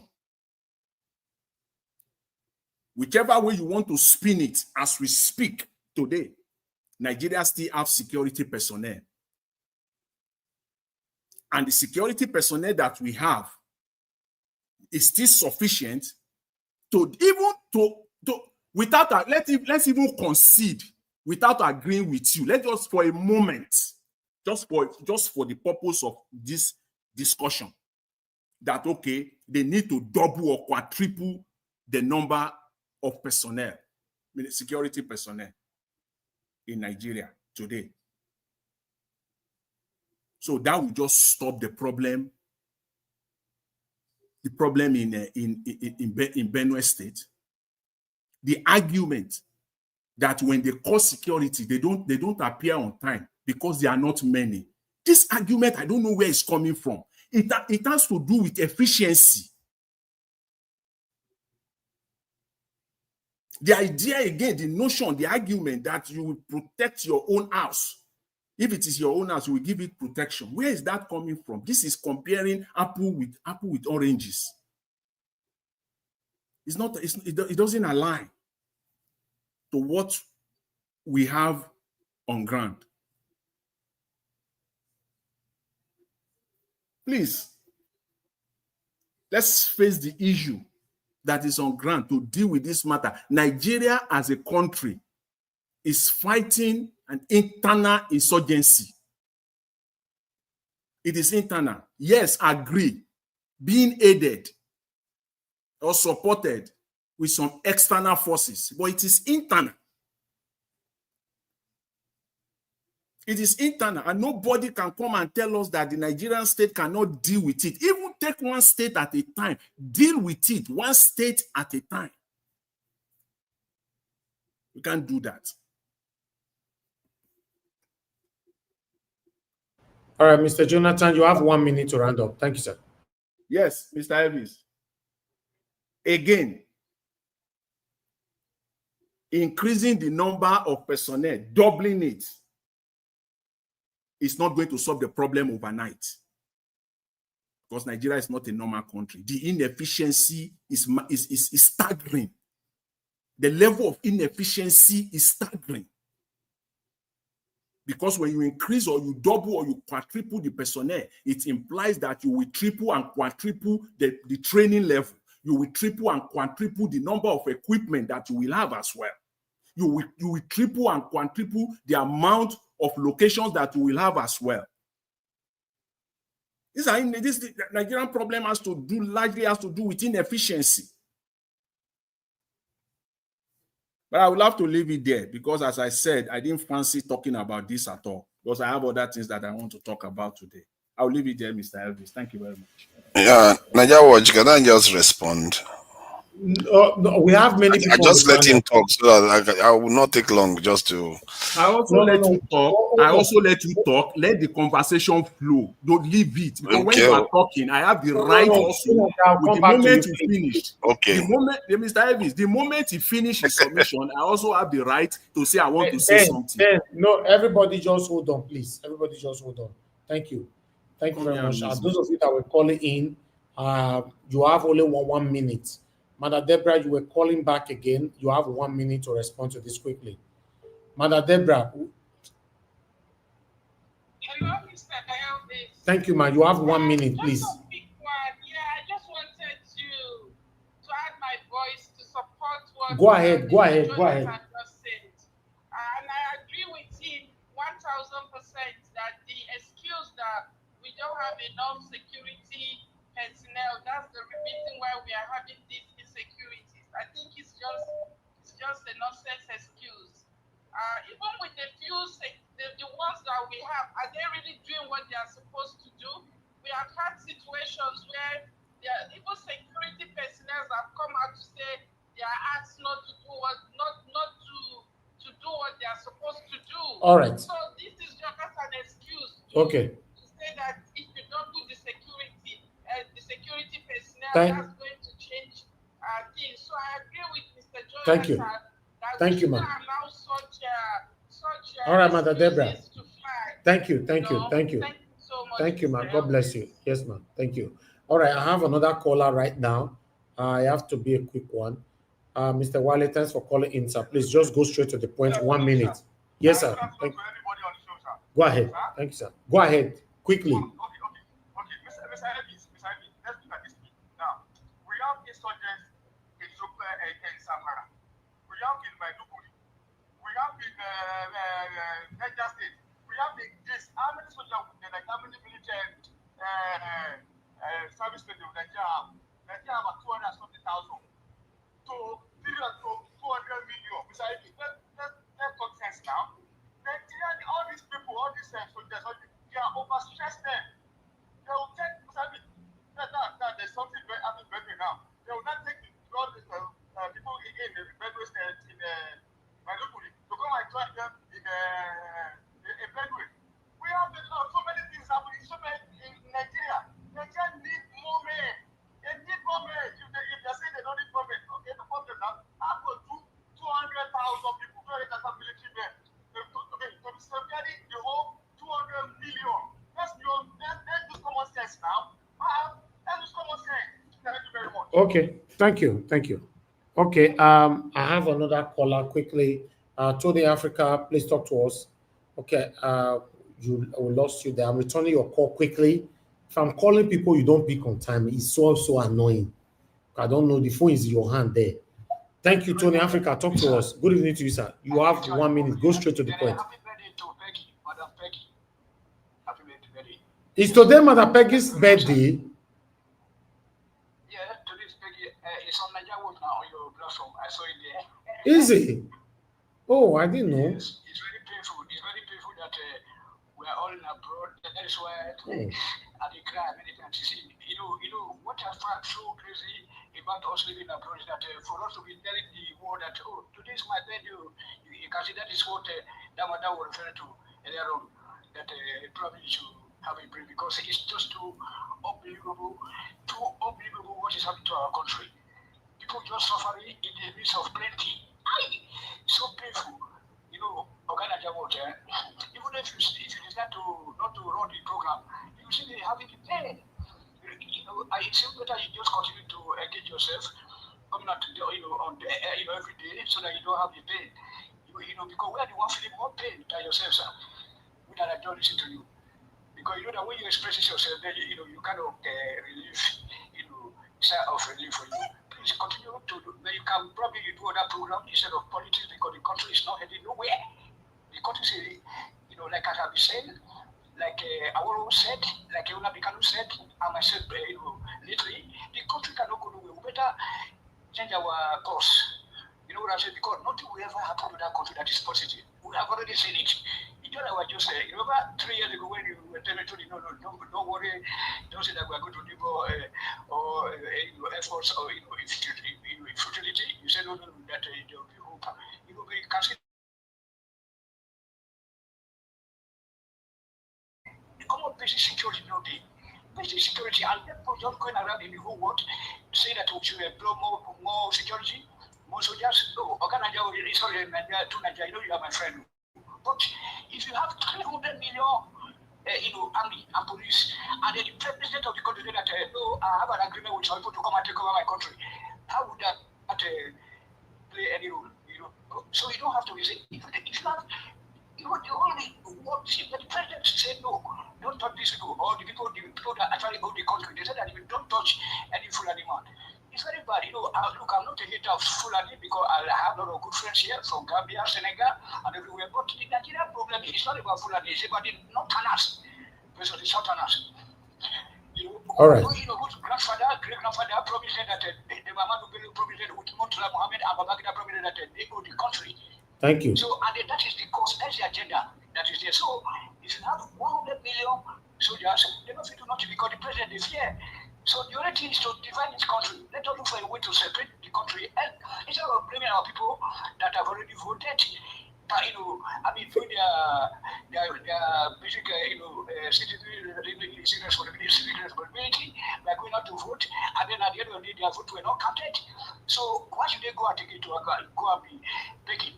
We don't beg in the country that we reside in Europe. We just go to the polling booth and drop our cash, and people that comes in, they will know they say the right thing to do. All right. That's why we say that the country is not working. It's not structured to work. You know what I'm saying, sir? Okay, thank you. So I really thank you anyway for your effort so far. You who go against your family, you go against everybody just to make sure that this country works. You love it in your country, but there's no sign of anything. So everything just they go crazy. Thank you. Thank you, Tony Africa. Thank you. I've been saying thank you since. You're always on the comment section when I'm telling people thank you, and you'll be blaming them, and you are doing the same thing. When I say thank you twice, people should respect that, please. Thank you very much. I appreciate you all. I would like us to move on right now to the next person here. Madam Peg Modi, I didn't know today's your birthday. Happy birthday to you, ma. I wish you all the best life can ever give. Wow, I didn't know.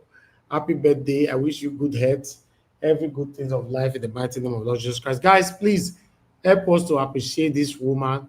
She's been so supportive on this platform. She's been consistent every single day here. Please appreciate her. Wish her happy birthday for us. Happy birthday to you, ma. Thank you. Wow. All right.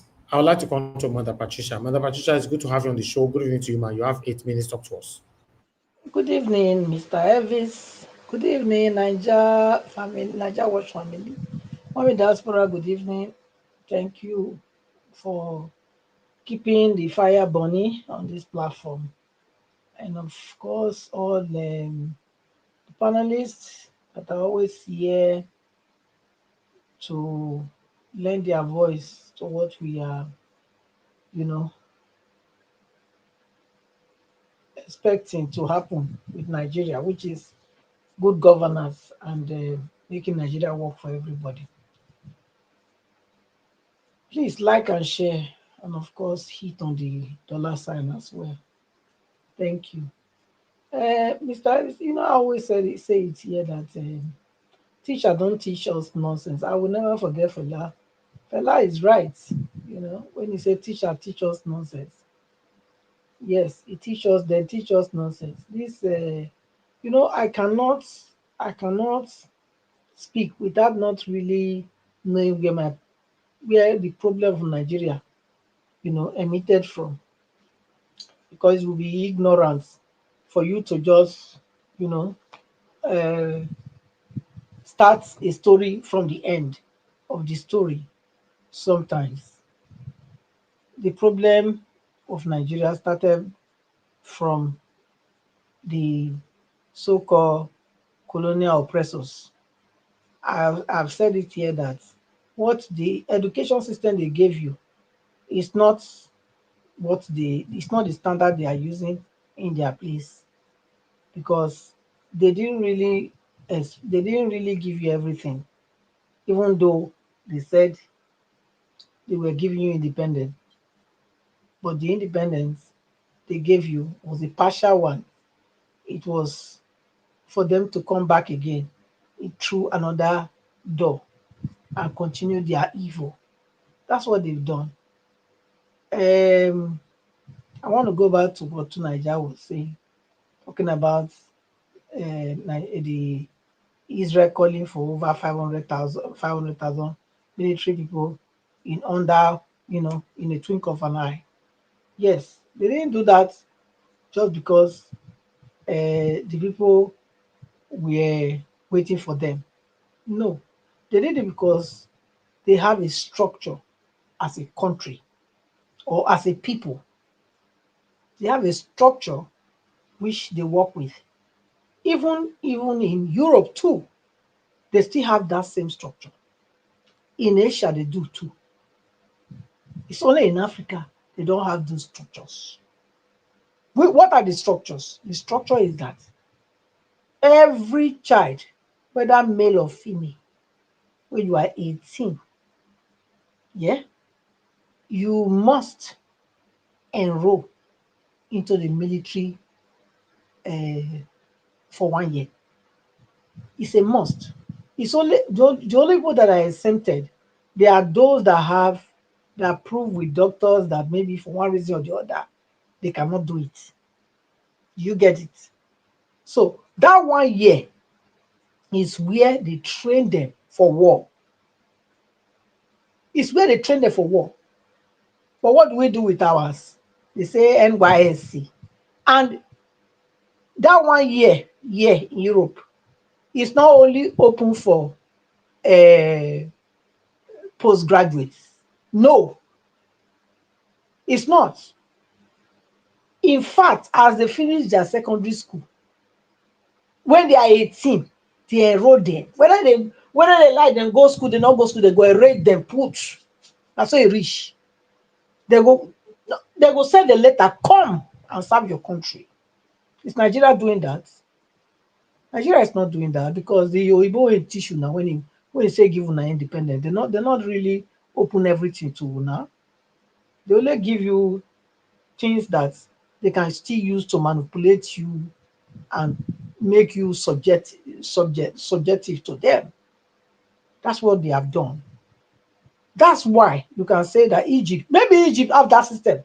That's why they have that amount of armies. So I think you need to look into that. Don't forget Egypt. Egypt have a history, okay? So they know how to deal with these people. They know how to deal. They know how to go to war. So they know. But our case, they came and distorted our history, our trajectory,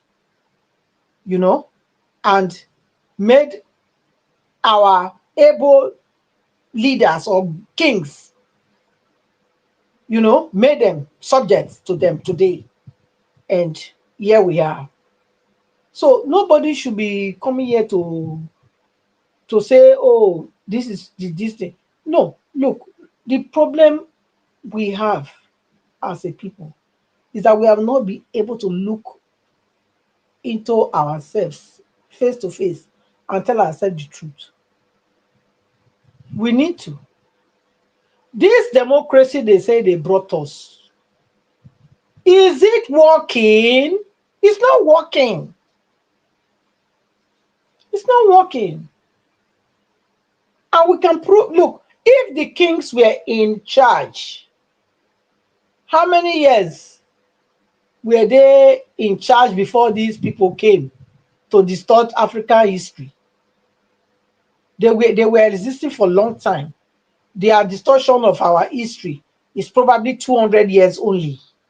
And it changed the whole thing because they were able to eliminate those able people and carry the able people, the ones that, carry them for slavery, expedite them to different places,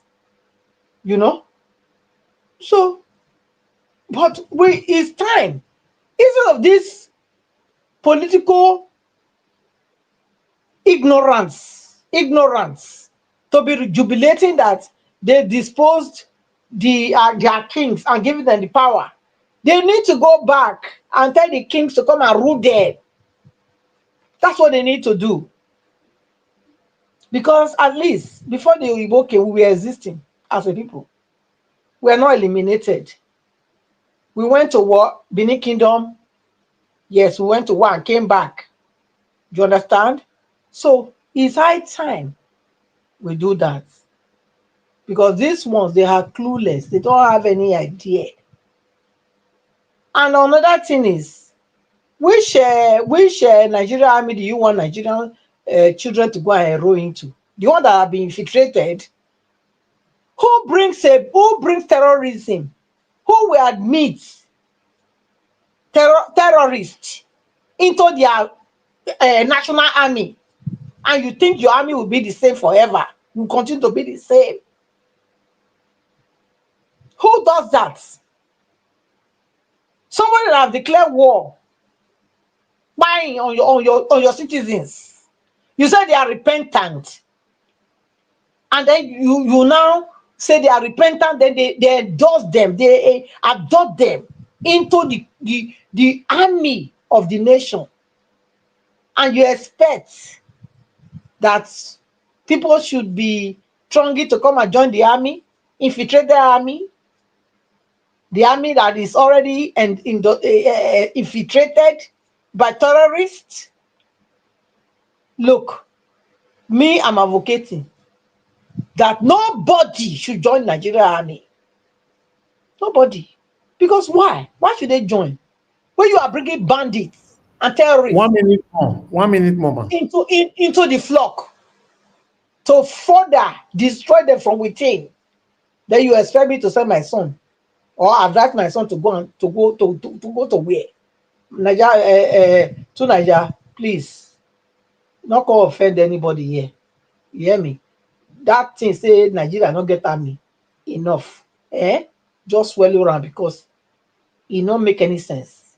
You know better than all of us here. Say the army, Nigeria army have been infiltrated. So what are we talking about? Who get picky where they want go key? I not get. Or you get. If you get, put yourself for the line because you never get too old to go to war now. You understand? So let's leave it there. Thank you, Mr. Ellis. All right. Thank you, ma. Thank you very much for your submission of for today's broadcast. I appreciate you. I would like to quickly, please mute yourself. Mute yourself. I don't like when I'm giving my submission, you people unmute yourself and truncate my own submission. You know, I would like to wish Mike Akionbare a happy birthday. My people, if it's your birthday, please always put it on the comment section here. Don't assume, say, you put it on the WhatsApp group, I don't see them. That WhatsApp group is sometimes a whole week, I don't check what is there. I'm too busy to follow up what is there. Trust me, I just only post there. I don't check what is there. I forward things there and I move on. So please always draw. Most of the things happening on our WhatsApp group, people normally forward it to me if it's something that is they want my attention on. I cannot follow it back to back. It's not easy for me. I'm doing a lot. Happy birthday to you, my lovely brother, Mike Akionbare. I wish you a long life and good health. Thank you for all that you do here on this platform. Thank you. If you are listening to us, I appreciate every one of you. I'd like us to hear from I beg, no vex, Mr. Evans, before you go. Madam Peggy Modi, happy birthday to you. Sorry, I was so excited to just jump in the, give my submission. Happy birthday to you. More grace to you and long life and prosperity. Amen. In Jesus' name. And of course, Michael Kiberi too. Happy birthday to you. We love you. Thank you. Yes, thank you, Mr. very Evans. much. Thank you, Mother Patricia, for joining voices to wish them happy birthday. These are very, very important people to us on this platform. These are people, amongst others, that can advise me on this platform. Listen, now you will never impacted my life in any way. You just come here. Like one person, they try to advise me the other day. Tell you, say you get right to advise me. Not get right. You know, if you have impacted us here, you are dedicated here, you put your voice here, I will hear, hey, not you that is just there. You don't care. You are patiently waiting for you to fail. You want to advise us. You don't do that. Anyway, Oga Victory, it's good to have you on the show. Thank you very much for joining us today. Good evening to you. Please talk to us, sir. Good evening. Am I able to respond to all these people that have said all this stuff? No, not now. Calling me by name. You will respond later, sir. Please just hold on. People are waiting. If we have everybody to be responding, people respond to you. We will not leave here now. You respond later. Mr. Niger, I was thinking it's my turn. Eh? No, it's not your turn. It's Victory. After Victory, you. Oga Victory, go ahead, sir. Thank you, Mr. Evans. Good evening, everyone. I greet everyone on the panel. Mommy Diaspora, I greet you. Good evening, man. I'm going to spend my time talking about these insecurity issues in Nigeria, the insecurity issues in Nigeria.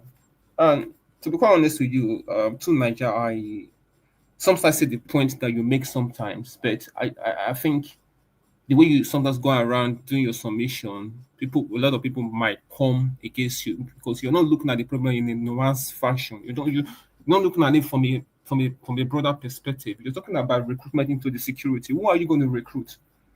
Are you going to recruit Boko Haram into the security that has literally taken over the Nigeria security apparatus? Or don't you know what happens in Nigeria? And this leads me to my other point. Tinubu said he wants to create state police. up till now, he has been playing politics with that state police matter, because to some extent, this whole insecurity stuff can be dealt with if you have a proper police system, as in state police system, because security is local. You know, I know what happens in my local government. I'm not going to tolerate a marauder moving around my local government, killing people or buying people. I'm going to deal with them ruthlessly. So the problem of Nigeria issue, security is local. You have to take security back to the local government area.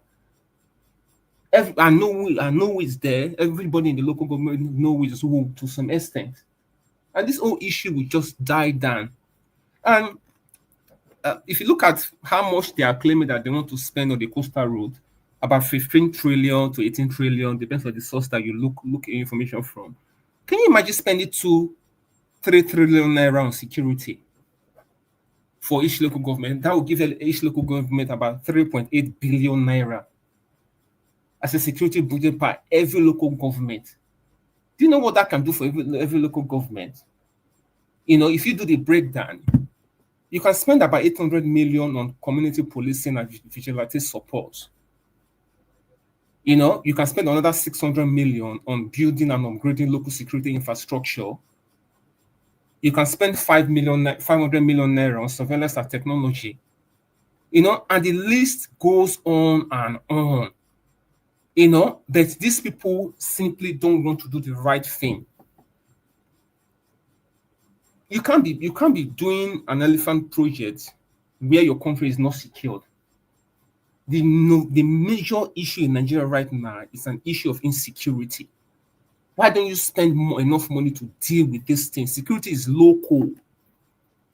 I looked at the police bill the other time, few months ago. I read it and I liked what was in there.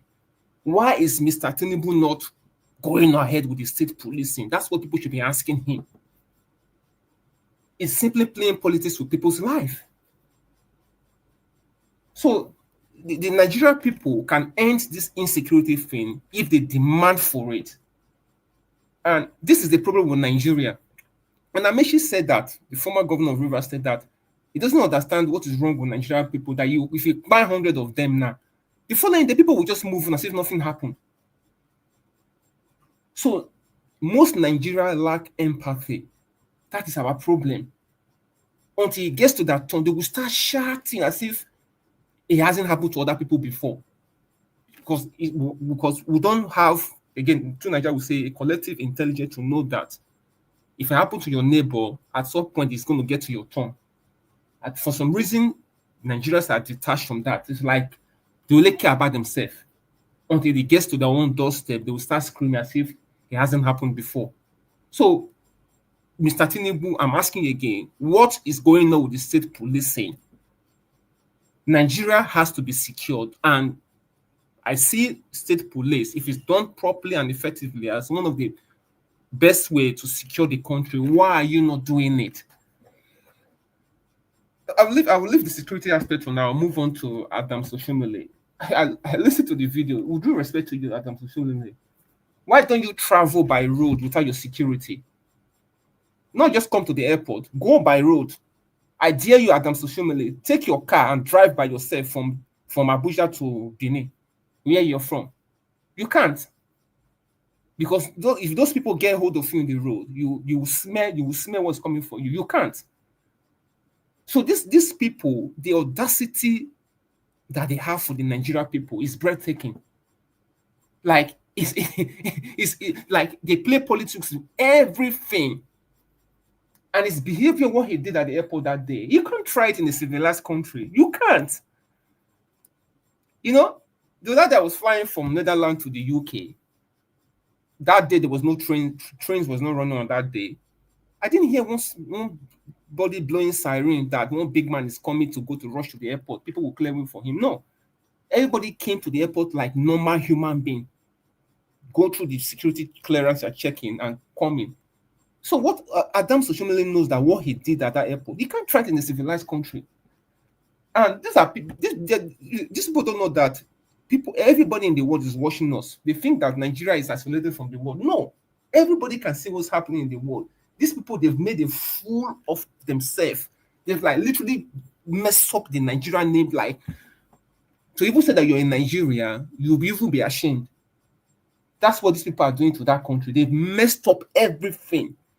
And again, I will end up with this. Adam Sosholin, I dare you, travel by road from Abuja to Benin City. If they burn you, we're doing. Mr. Elvis, I'll leave it here for now. Thank you.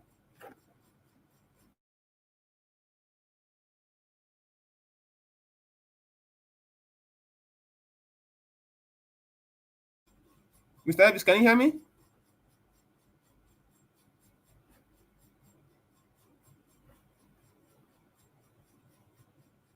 Well, I can hear you.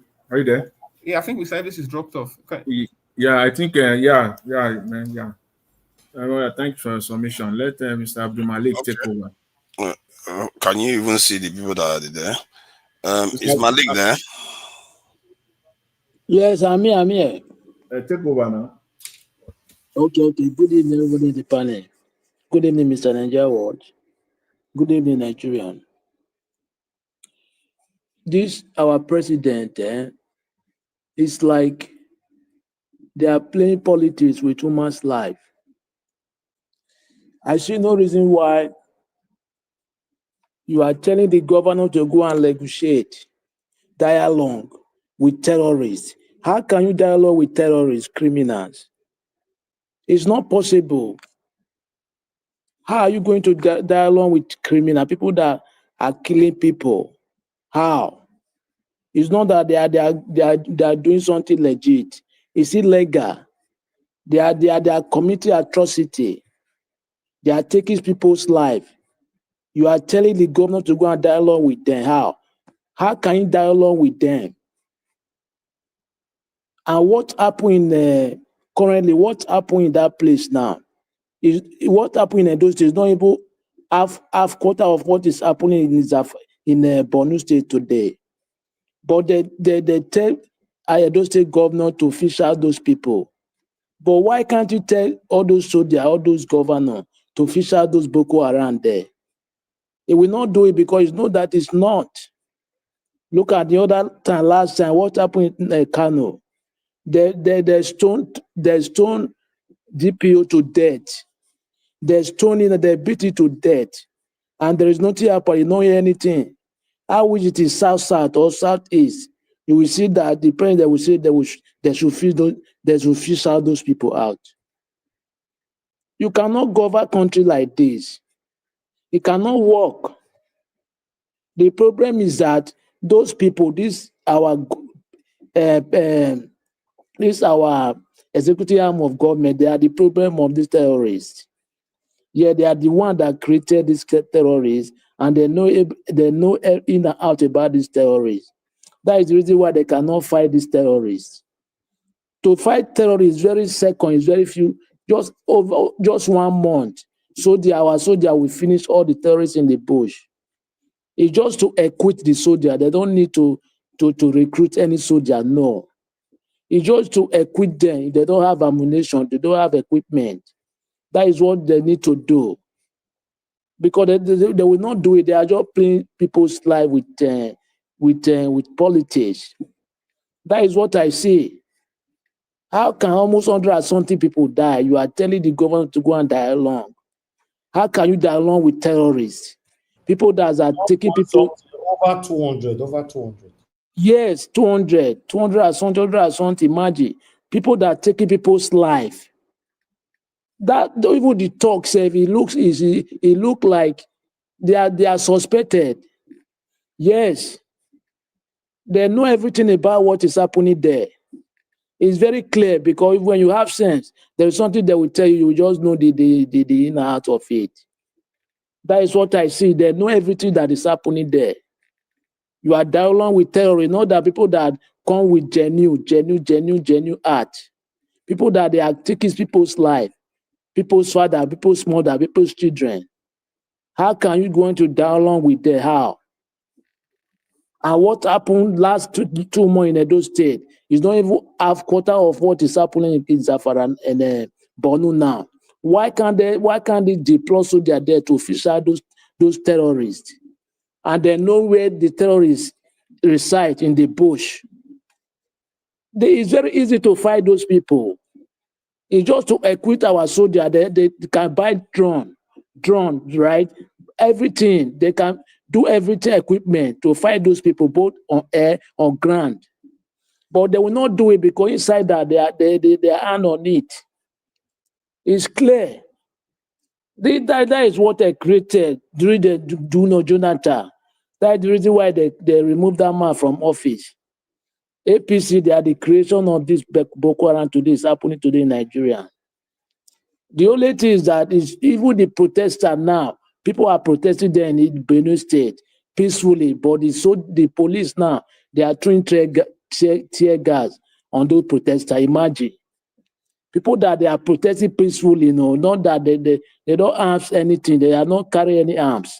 But the police, the gullible police, they are throwing tear gas towards those people.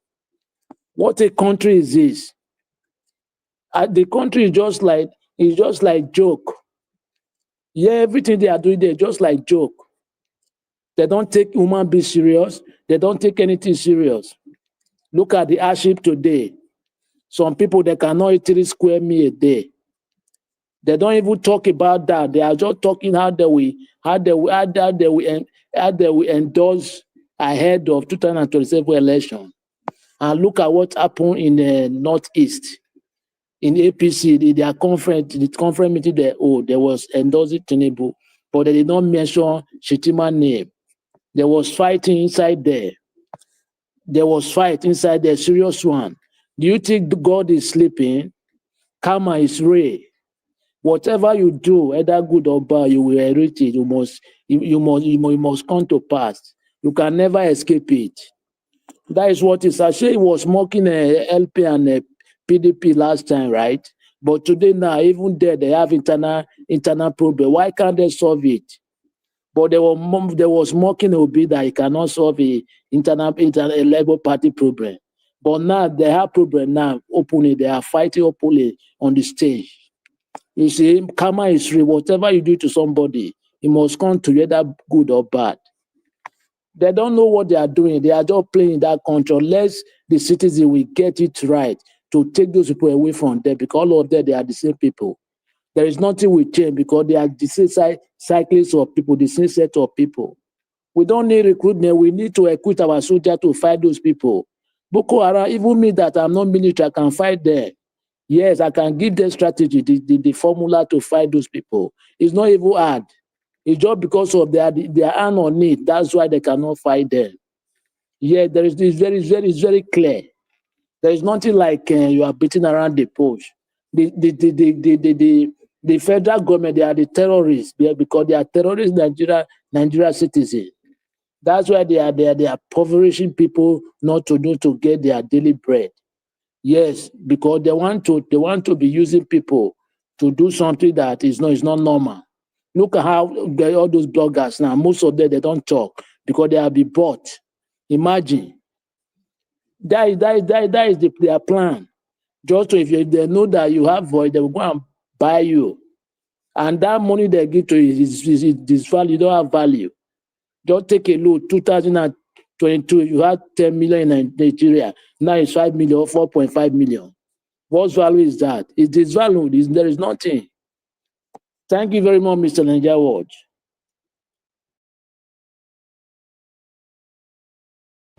All right, Abdul Malik, thank you very much. I really do appreciate you. Thanks for that submission. And I'd like to appreciate Victory. Thanks for your submission earlier on as well. God bless you. I appreciate you all my people. God bless you now. Michael and Amaro, thank you very much, sir. Good evening to you, and thanks for the super chat. I'm very, very grateful, sir. Thank you. Happy birthday to my people once again, Malapegi Modi and Mike Akambare. God bless you all.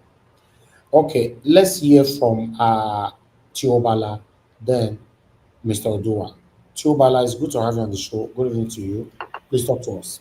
Thank you. Is it possible that we can see the people that are on the platform? Because we don't even know who is there. And do you really need to know? Now, me, the monitor, now, me, they moderate this place.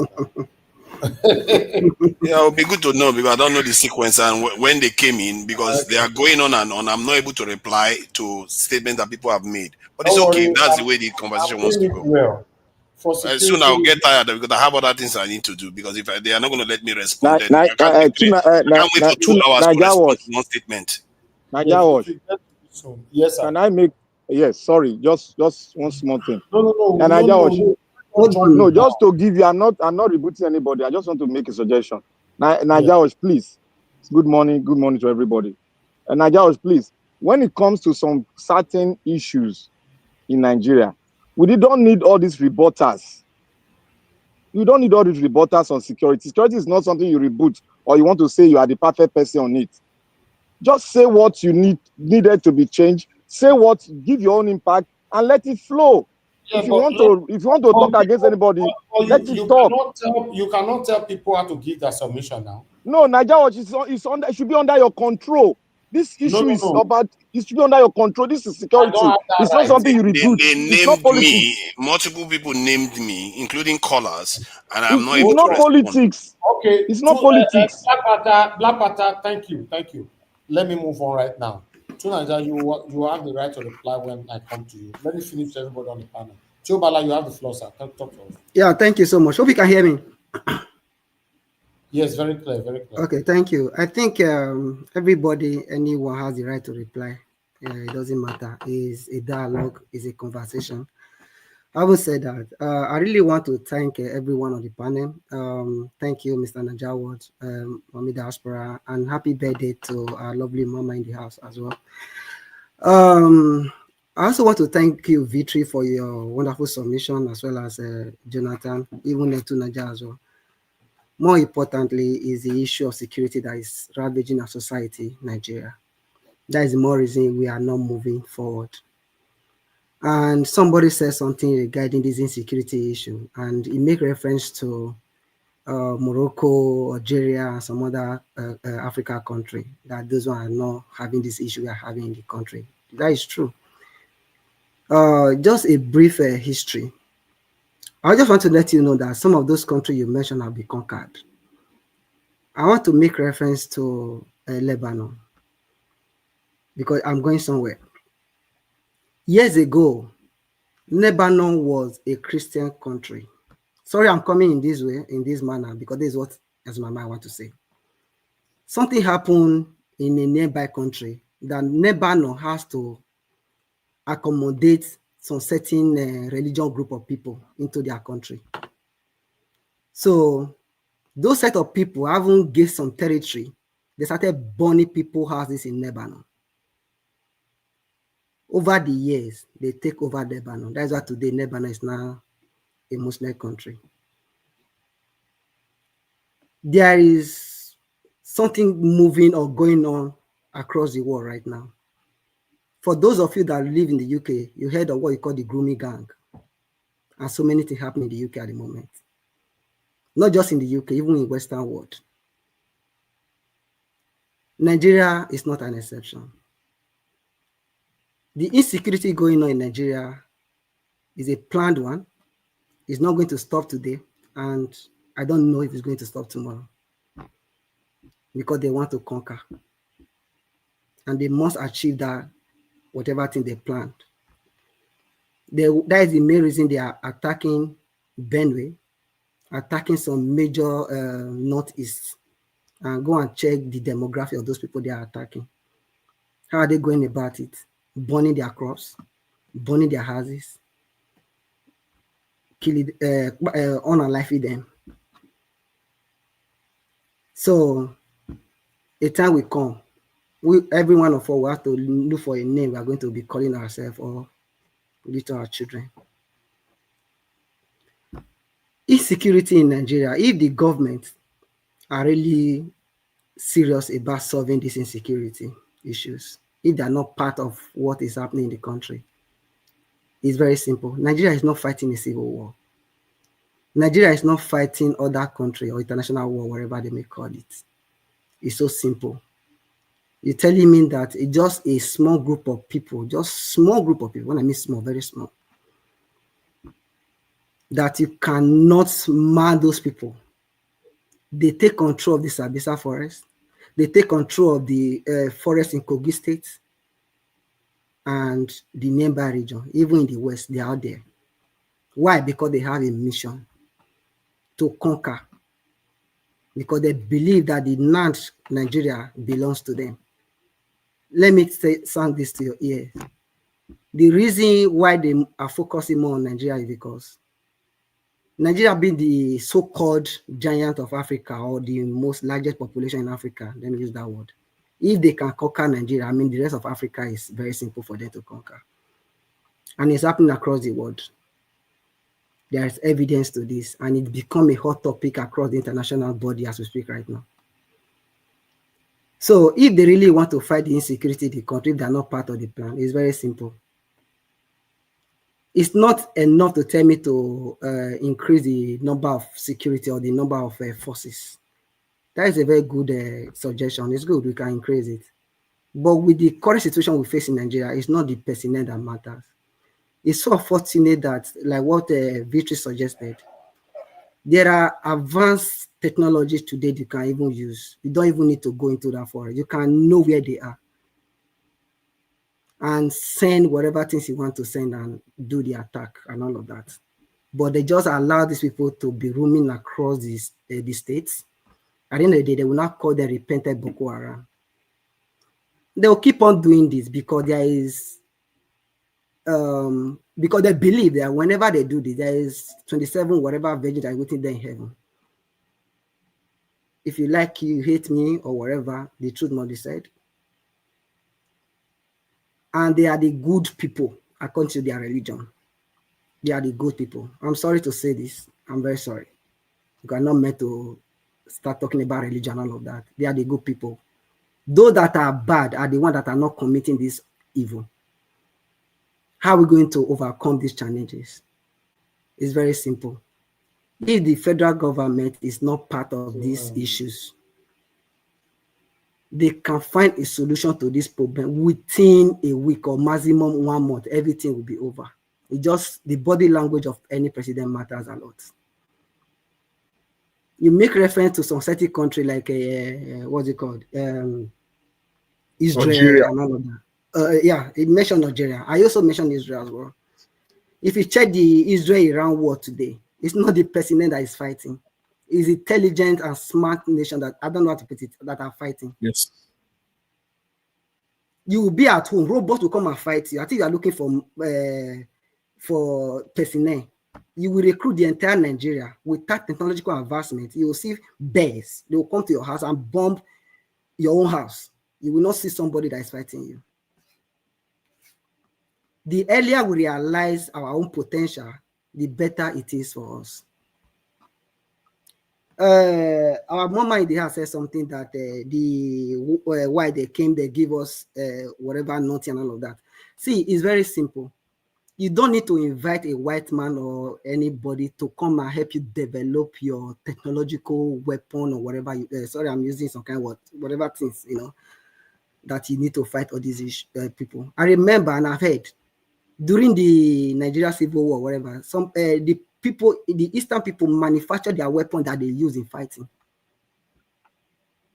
Where is our scientists? Where are our professors? Where are the engineers? Nigeria University is in comatose. We don't have any research going on across Nigeria University. We don't have our own weapon being manufactured. We don't have our own whatever thing that is, you know, all we do is to go and buy and all of that, which is not bad. Truth be told, Nigeria is going through a lot, and I pray. 1 minute. I pray that we are able to overcome these challenges. The truth be told, they want to overcome Nigeria. They want to take over the territory of the country. The earlier we realize and root out these evil leaders that we have in the country, the better for us. Thank you, Mr. Elvis. All right, thank you, my brother Chiobala, for coming in to put your voice to this. God bless you. I appreciate you. Thank you so much. All right, we have 2 more to go. Mr. Oduwa, please talk to us. The Black Panther, get ready. Mr. Oduwa, it's good to have you on the show, sir. 8 minutes. Mr. Elvis. Okay, sorry. Mr. Elvis. No, sir, hold on. Let me finish with people on the panel, please. Just hold on. Mr. Oduwa, go ahead. 2 minutes. As listeners and 8 minutes, sorry. Yes. You can hear me now. Good evening, Yes, all sir. the commenters, listeners, and viewers. Good evening, Mommy Diaspora. Thank you all. Well, thank God that Oshimole went to that interview. You see, this is the reason that Edo said you don't just judge matter with one person mouth. It was black devil, it was short devil, it was this, that clear. LPs do this, LPs do that. It was clear. Now, the interview with Shehu Okimbaloye and Oshemole have shown that it is not only Oshemole that the thing happened to. It happened to the person who came before Oshemole. So what will EP say over those people? So what really I see here is that the tactics which they used to make that money, since they were able to prove that there was people still going in, that shows they did not late. Or there were people they were still selling tickets for. That shows that it was just the business of when you are in New Benin, you ring bell, ogbele, ogbele, ogbele, ogbele, chipa chico. Then when the person come or when he came, you want to buy the things, it is not the price you put that draw his attention. It's not that price you are not selling the thing. The tag, it's not what you are not selling the thing. So that is what's play out in this flight about APs and their passengers or their clients, customers. So where I will not much blame them. I will blame the people which call our government, because if we have a good people in positions, I believe that Airpeace bought his gas and he's paying tax and so on and so forth. So he's doing all kind of thing to make sure he cover his money, gain his money. But one thing is, if those people could not meet up to that money that you are charging them now, those seats will be left vacant. So it will be better for you to say with what you put, so that the seat will be filled up. Then enable you to have more clients or customers than using tricks. But anyway, it has happened. But Airpeace, since people are complaining about you, that means these workers that are working for you want to destroy your business. It's no longer the hate of a Yoruba man hate Igbo, or Hausa man hate Igbo, or the Benin people hate Igbo, or Igbo hate this one. No, it just shows that the people that are working for you did not really understand how business of this thing is supposed to be. Because those who, according to the flights of another country, those who bought early have more benefit than those who came and bought immediately. So please, people should see it as not by tribe or by hate, or we want to destroy the business of a person from the so part of Nigeria, but we all should advise Airpeace to improve and consider the price, so that it's better you have full passenger to make more money than putting high price and flying empty. So that is my advice for that, and that is my plea for everybody who think that it was by tribal hate or by oppression or by this. By with the Shehu Okinbayoloye video or interview, I believe he put rest to that. Then for the what happened in Benue, me, my own is very simple. When people refuse to do what is right, then their oppressors keep oppressing them. When the Nigerians refuse to do what is right, then we begin to see a federal government, and they will arrest everyone. They will arrest us. If they will arrest, I believe there is no one station, police station, that will contain one local government in a Benue State, not to talk of all Benue people came out or come out together. It is because we refuse to do what is right. Did you think me that is talking, if I'm to be a governor, I will go and meet the president and say, so I think is happening to my people. He will tell me to go and dialogue with them.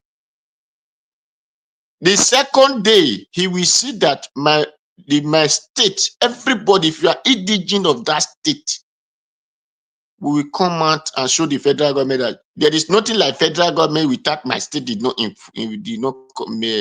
involve in it. So, but because those who in power or those who are so greedy, who do not have value for their own people, we say the federal government has said this. Me, as a governor, I will be the one leading protests. I'm not lying. I will be the one leading protests. If it is to go and block Aso Rock, we will go and block it. If it is to go and block House of Assembly, we will go and block it. And if we have, because I'm there to serve my people, I'm not there to serve federal government. You cannot come from outside state to come and do anything in my place and go free.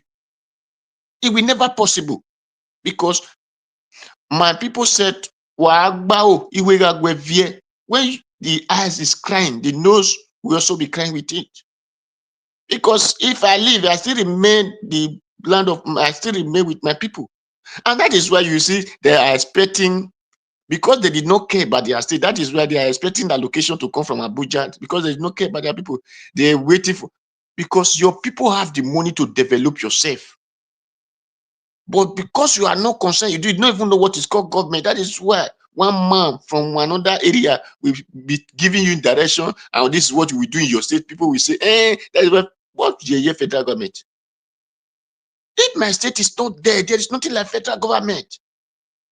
So when you can, I said, if I were to be a soldier, I will not go and protect another state, because I did not enter from another state. I enter from my state. So I enter because of my people. That is why I love our late brother Idiagbon, Tunde Idiagbon, who told Babangida, you cannot retire me. You will be the one who retire first before me. Because if we talk of the senior, you are the first. So people should understand and have the value of their own people. Benue today, tomorrow will be your turn. If you are silent to talk because they did not concern you, then after they have finished Benue, they will come to you. So, my people, we can protect ourselves. All right, thank you, sir. Thank you very much. Thank you, Mr. Odowa. Thank you, sir. Thank you very much. Okay, Black Panther, you are the last. Please talk to us. Good evening to you. You have 8 minutes. Good evening, Nigeria Watch. I hope you can hear me. Yes, good evening, and God, thank you for everything you are doing. I want to thank everybody. Thank Mommy in Diaspora. Thank everyone that have contributed to what we are speaking about today. I want to start from the senator, the so-called senator, quote and unquote. I don't like calling that man senator. You need to be in the dock answering some questions from the judge. One, I want to say something here. The reason why the senator came here or to channels to start blabbing his mouth is because the due process, the fundamental error that he has committed, he has swayed all the Nigerian people out of that thing that he has committed. Everybody's now talking about peace. See, what we are seeing today in Nigeria is as a result of who we are. What we are seeing today in Nigeria is a result of who our government is. It's what your constitution is. It's what corruption has made us to be. That is what we are seeing today. All of us are focusing on air peace, which is a matter of policy change. That thing will be corrected. We are not focusing on the character and the crime committed by the senator. What manner of a nation is this? And what manner of a people can be swayed easily with just mere words? There are 2 crimes he committed. Assault. The second one is attempted to, what's the second crime again? I put it on the wall. I'm trying, let me get it, because I'm really pissed off with this man. I'll remember it. I'll remember when I'm going on. He has committed this crime. He should be in court, either sued by EPIS or sued by the federal government, by the Attorney General of the Federation. And the Attorney General of the Federation is sitting down there when a senator breached a national security. That was why I asked some time ago. I said, what is the defense policy of your nation? Nobody can come out to tell me. But you know the defense policy of other nations. You can say it. You can talk it. Madam Patricia made an excellent submission. My brother that spoke last before, Odua, made an excellent submission. Because Jonathan, you made an excellent submission from different angles. We must have a country before we talk on all these issues. The reason why we are having all this is because of what the nation is. How can a senator breach national security? He has taught every youth on how to breach the security at the airport. He has taught all the youth. Now they know it. They can do it as well. They can do it. Before the security man comes in, they've already done what they want to do, and they're out. That is it. I can carry a police officer, I read an escort, blow siren, I get to the airport, close the old door, do what I want to do, take a chopper, fly out. Simple as ABC. There's no tracking, nothing. And he's standing there talking because he has not been sued. That is why he's talking. Because everybody is scared of senator. Instead of the senator to be scared of the people, we are the one now scared of the senator. That is what the nation Nigeria has made us to become. That is why I'm pissed off with people.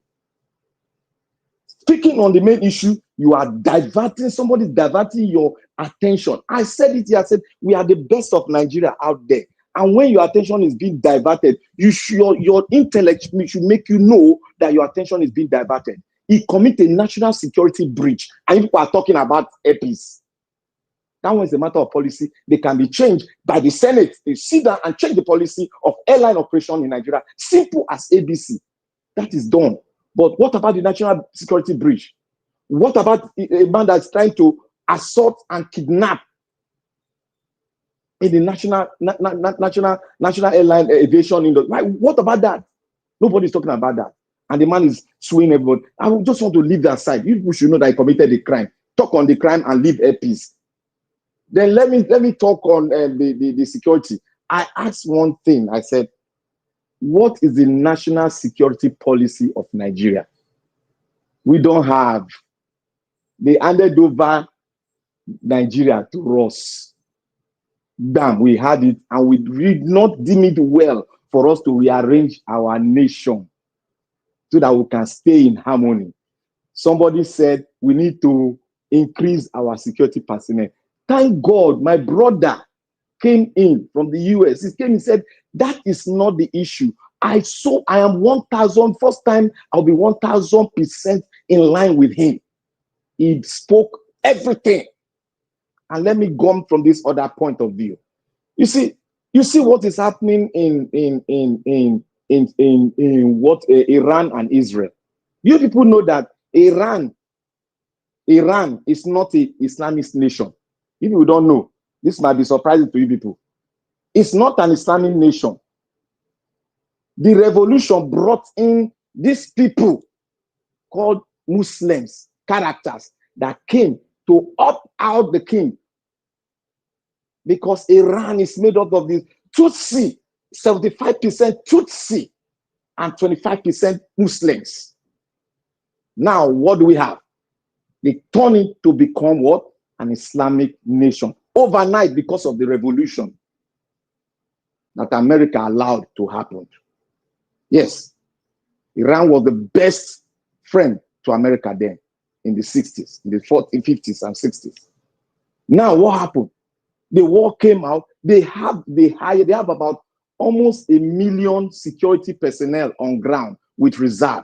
But what happened? A nation that has that has just over 500,000 people. They came to overrun them. Overrun them. And our brother now is talking about building manpower instead of focusing on the 21st century on how we connect. Let me shock you all. Do you know that 4 Pakistanis were arrested by your military personnel? Your Nigerian news did not pick that one. 4 Pakistanis supporting Boko Haram and the insurgent, they were arrested. That drone that came in, that used drone to attack the military, it was done by those Pakistanis. Remember, Pakistanis, they are very strong in terms of military. Remember that. 4 of them were arrested. None of us know. I got the information because I was digging in.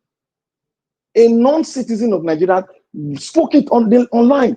He was speaking on Nigeria and Congo. He was making a comparison, and he brought the information out because he was formerly a Marine. He said it, and all of us just keep calm. This game they are playing, I said it. This game, Nigeria is not a country, and the book they have written for Nigeria is not meant for Nigeria to succeed. The question is, the senator was talking about the quality of the president. Why did he forget light and water? A country, all of you are talking, everybody's talking. You don't have light, you don't have water. Iran that is fighting, they have water and light. The lowest country in Arabian country, they have light and water. You, that's one of the richest nations in Black history, don't have light and water. We are busy talking on it. Nigeria is not meant to succeed. David told us, we just relegate everything he told us. And this is a man that have intel more than any of us here. We relegate it because some of us have collected or maybe collected some peanuts from these so-called Nigerian politicians. It's not going to last you for long. If your nation go down, your mindsets go down, you don't have a home to go back to anymore. I'm affected. I'm passionate. I want it to work. If it doesn't work, let's 1 minute. Thank you, sir. If it doesn't work, as postulated by the American Security Agency, Nigeria will split.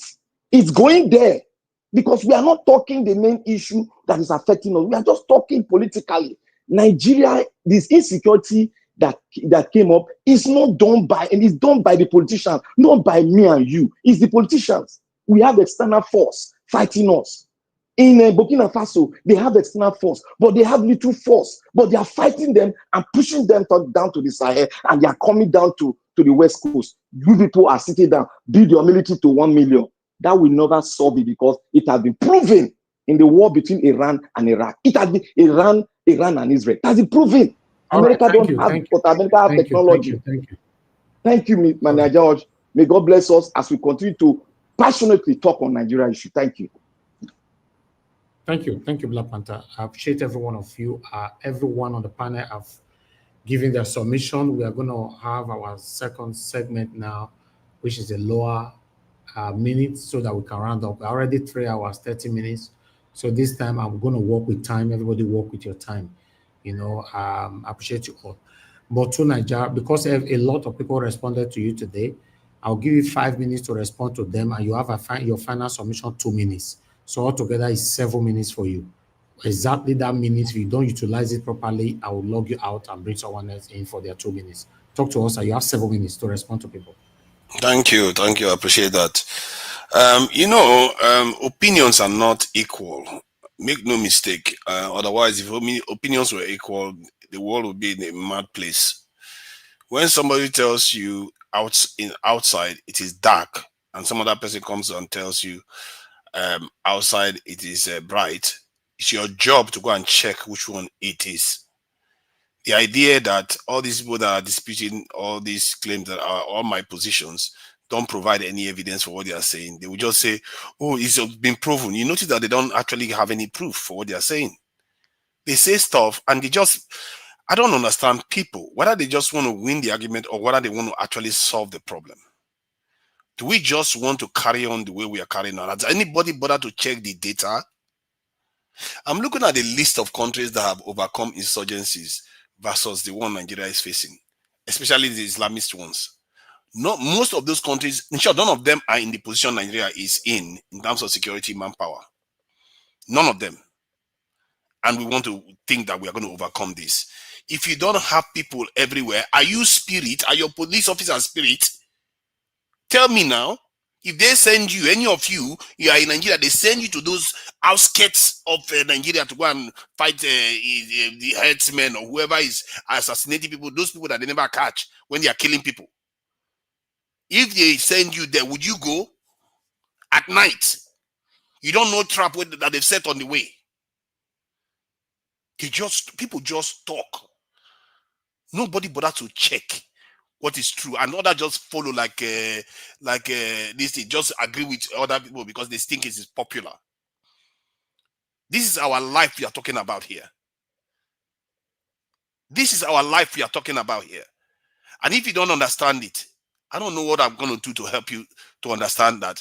When you keep leaving your property, your valuables, the lives in your country undefended, yeah, don't blame other people that have it that come and oppress you. Are you here talking about, oh, they colonized us, they enslaved us? Don't blame it. You are a proper slave. You will be a slave. And God will condemn you to be a slave forever if you don't choose to fight for your life. Because God has given you that life and has given you the ability to defend it. And you say, oh, let's just go and give them more drones. You know, all these people that don't even know about technology talk about drones. Do you know America has more drones than Nigeria? They have the most advanced technology in the world. Why do they have more soldiers? Israel has 200 and something F-16s. F-16 jets. Nigeria doesn't have one. And yet they have more soldiers than Nigeria. Why? They have advanced technology. Why do they have more soldiers than Nigeria? And they are just 7 million in population. Oh. Has anybody bothered to check the data? How are they affording it? How is Egypt affording over 1 million men in their military? How are they affording it? With all the money we have, we can't seem to afford anything. And when we say that we should do this, we're like, it's not the problem. You think those countries don't have saboteurs too? If you think that Nigeria's security is the problem, oh, they are corrupt. Why is the insurgents? Why are they not going to the cities? Don't we have corrupt officials in the cities? Use your brain. Because if you are not there, how do you protect people when you're not there? You be spirit. You have to have people there. That's the only thing we've never done. It's the only thing we've never done. We've done everything else. Had meetings, discuss, command the defense ministers, call this one, less synergy, less all kinds of nonsense they talk about when they actually know what the problem is. There is a reason why all your politicians, when they were coming for an election, all of them said they were going to recruit more. Because they know the solution. Why is it that all of them, all the politicians, P2B, Tinubu, Atiku, all of them say they're going to recruit more? Why? Don't you ask yourself that? Are they stupid? Jesus Christ, people, open your eyes. I don't know all these people that come here talking like they know what they're talking about. If they have what they're talking about, present your data. Present your data.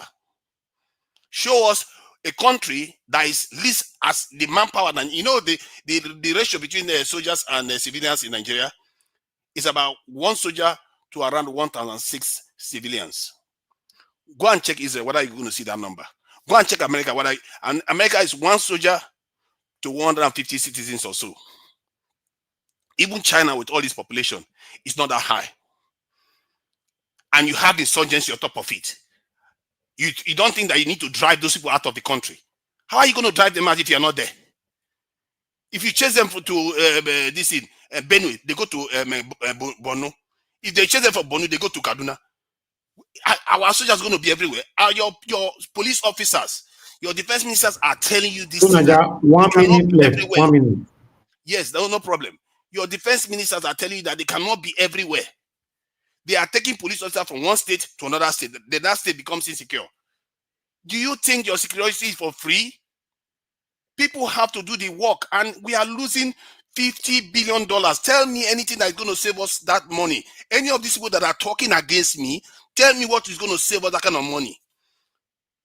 What kind of juju you want to use 250,000 men to create that kind of security in a country? You think all these foreign countries that spend more on their security, you think they are stupid when they are spending that kind of money?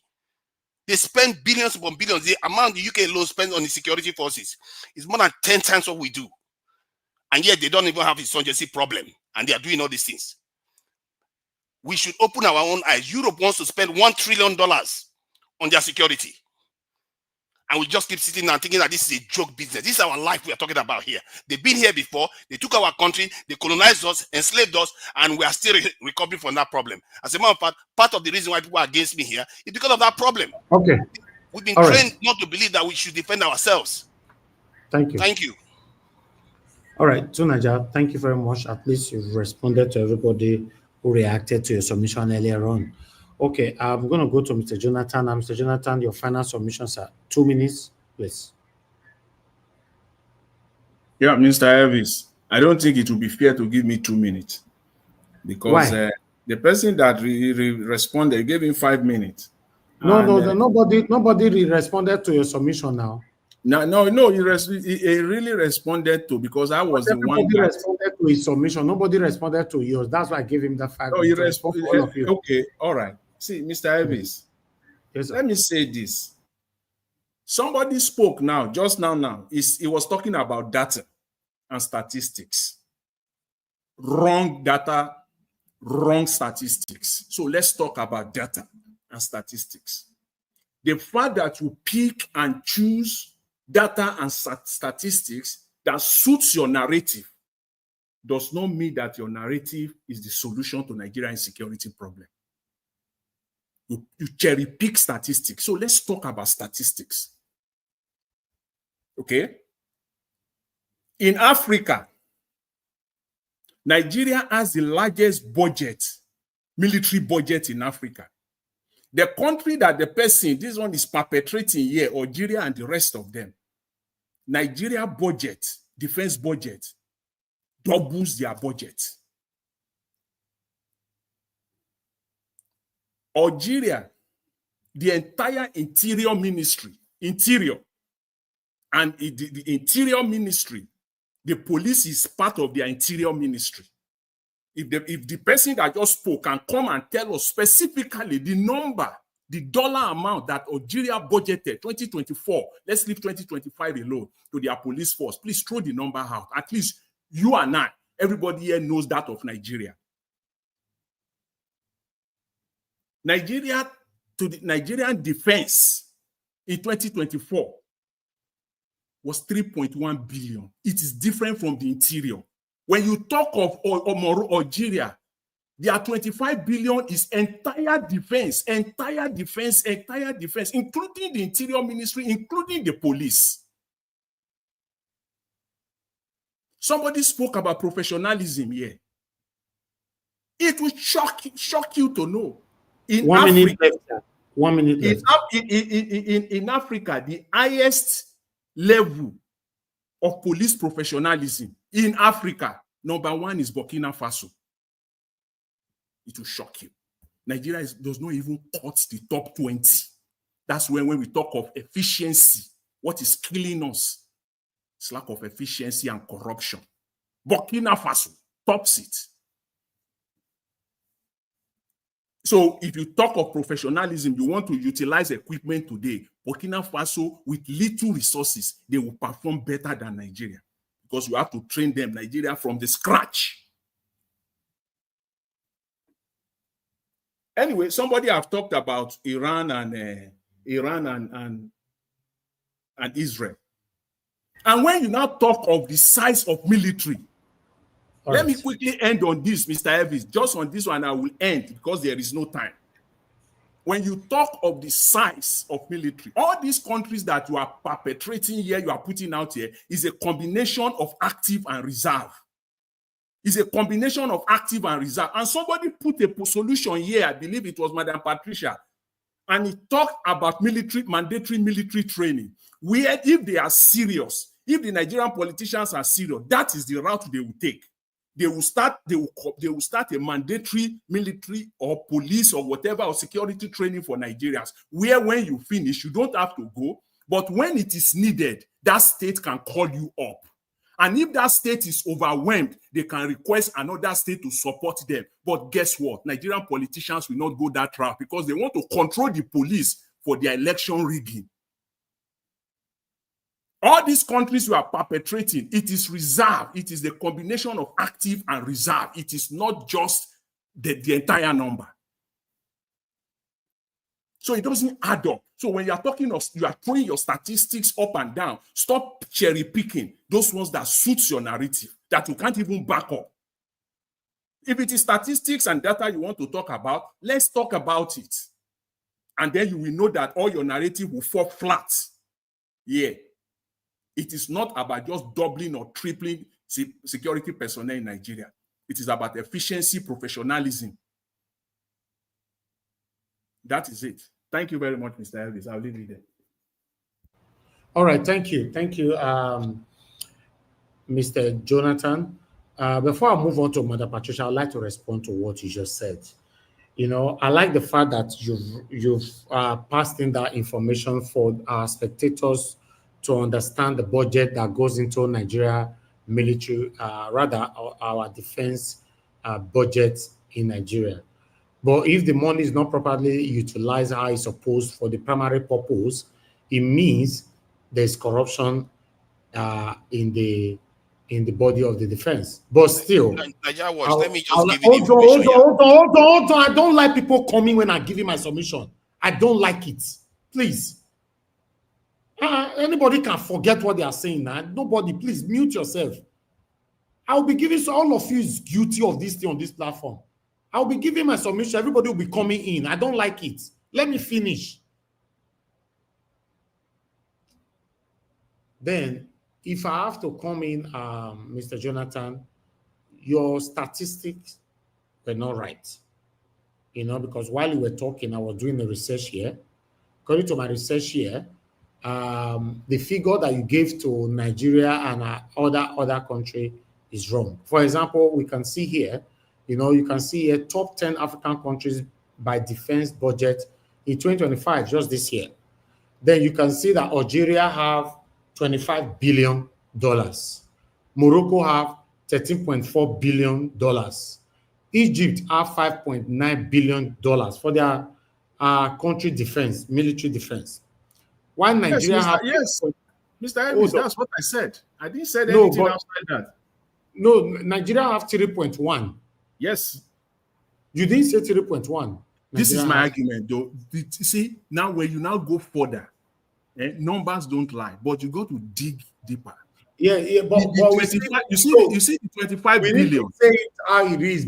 I said it. I said it in my submission. I said that the 25 billion of Algeria, it is the entire defense ministry, which comprises of their military, air force, and police.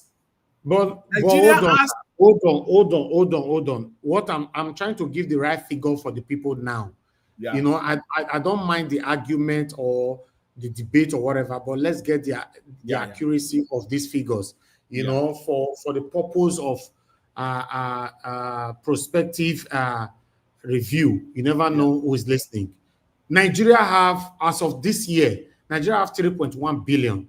Libya have 3 billion. South Africa have 2.3 billion. You know, Ethiopia have 2.1 billion. Tanzania, 1.4 billion. Tunisia, 1.4. Kenya, 1.3. So even though, let's come back to Nigeria again. Even though Nigeria have 3.1 billion, you and I know that this 3.1 billion, the money they are spending on our defense inside this 3.1 billion allegedly is not up to. Remember, that billion is dollars, will not be naira. The money they are spending on our defense inside is not up to $500 million. It's not up to $500 million. You see, let's be honest. In addition to that 3.1 billion, Nigeria still has over $1 billion for interior ministry. This Algeria budget and Morocco budget that we're seeing here quoted there is a combination of their army, air force, and police combined together, Nigeria and Watch, their let me just interior, add one and their detail so that interior ministry. something So that is Naja, going you give your submission. People are no, waiting. he's adding now. He's able to add information. Let me just add Oh yeah, 50 seconds. The 30 information seconds. is Go that ahead. Go ahead. yeah, the information is that Morocco, Algeria, and Egypt put together is less population than Nigeria, but they spend over 30 billion in dollars on Exactly. security. Yes, I agree with you on that. Yes. But don't miss that, Mr. Elvis. That is not correct. I'm saying it here emphatically. You people are not getting it. I said it is a combination. Nigeria has interior ministry. Entirely, the budget is completely different. These numbers you are seeing for this country comprises of their army, air force, navy, and the interior ministry. Saying those people that listed that in, they don't take that into account. They are stupid. What are you talking about here? Nigeria has a separate budget for interior ministry. Okay, let's say Nigeria is 4 billion. Let's say Nigeria is 4 billion. You are looking at the country. Okay, thank you, two of you. Thank you. We hear. Other people have other suggestions. Thank you. Yeah, please go. Yes, people can have their other suggestion, but don't come here and throw statistics here that suits your narrative. All right, you are wrong, and you are. Hello. Tunanja, thank you. All right, as you all know that on this platform, we all are doing excellently well, and we are learning from each other's here every day. But I also like to let people know that I'm a very, very good researcher. I got first class on my research, on my dissertation in university in the UK. So while you are talking most times, except I'm distracted and I'm doing something else, while you are talking, I'm doing my research, and I can go extensively by doing a research, by even paying just to prove to people, because there's a research, some information that you want to get, you can't get it free, but you need to pay for it. So I can easily do that, just at least to prove to my people what is right and what is wrong.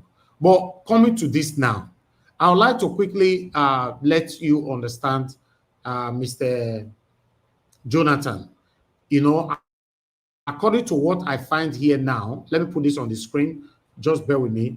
It looks like you are likely right, according to the total figure that I just get now. Hold on, I'm trying to pile it up together so that it doesn't look cumbersome to my listeners. Please bear with us, guys, because before I end this show, it's better we get this right.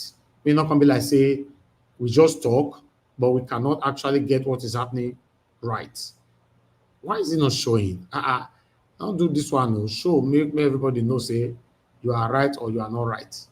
Okay, it's not coming up. Then let me put the total, this thing on the screen. I wanted you guys to see it in a bigger view, but in case you cannot see it now, but I will just state it. That's it there. Okay, you can see in Nigeria 2025 budget, a significant portion is allocated to security and defense, totally 6.57 trillion naira. When they turn it to trillion naira, can somebody convert it to dollar? Because that's what I might have issue with right now. Converting naira, this big amount to dollar is not too easy. Okay, this includes 3.110 trillion specifically for the Ministry of Defense, along with allocation for the Ministry of Police Affairs, 1.31 trillion, Interior, 1.11 trillion, and the National Security Advisor, 690 billion naira. The total security defense budget is the largest allocation in this country's history. Here is a breakdown: 2025 security and defense budget. Total security defense budget, 6.57 trillion. Defense Ministry, 3.1 trillion. Ministry of Police Affairs, 1.3, Interior. So if you check what Jonathan was saying, Jonathan is also right 100%. Because if you accumulate these old figures together, for example, this is naira though, that's what I'm saying. If you add 6.5 trillion to 3.3 trillion, we already have about 10 trillion there, plus 1.3. Sorry, I'm misinterpreting it. It says total includes the defense budget. Those ones are itemized values. Okay. Whether they are itemized or they are not itemized, the numbers are itemized. Hold on. If it's itemized, that means the total is 6.57. Yes, which arrives at 4.2 billion dollars, and that is what he's using to argue. It cannot it's be 4.2 billion. It cannot dollars. be 4.2 now. Billion dollars. What are you? Who are you Converted talking yourself? See, you said something is converted in itemized. naira in It cannot be for. It cannot be to Nigeria. Let us move on. Please let him do it. Please let him do it. Add it up together now. In dollars, yeah, it is going to come in out. naira, the entire amount in naira. Add it up together in naira, and then divide it by their number, 1,500 naira in dollars. 6 point. How much was it? 6 point what again? 6.5 trillion. 6.5 trillion. I'm trying to get it right.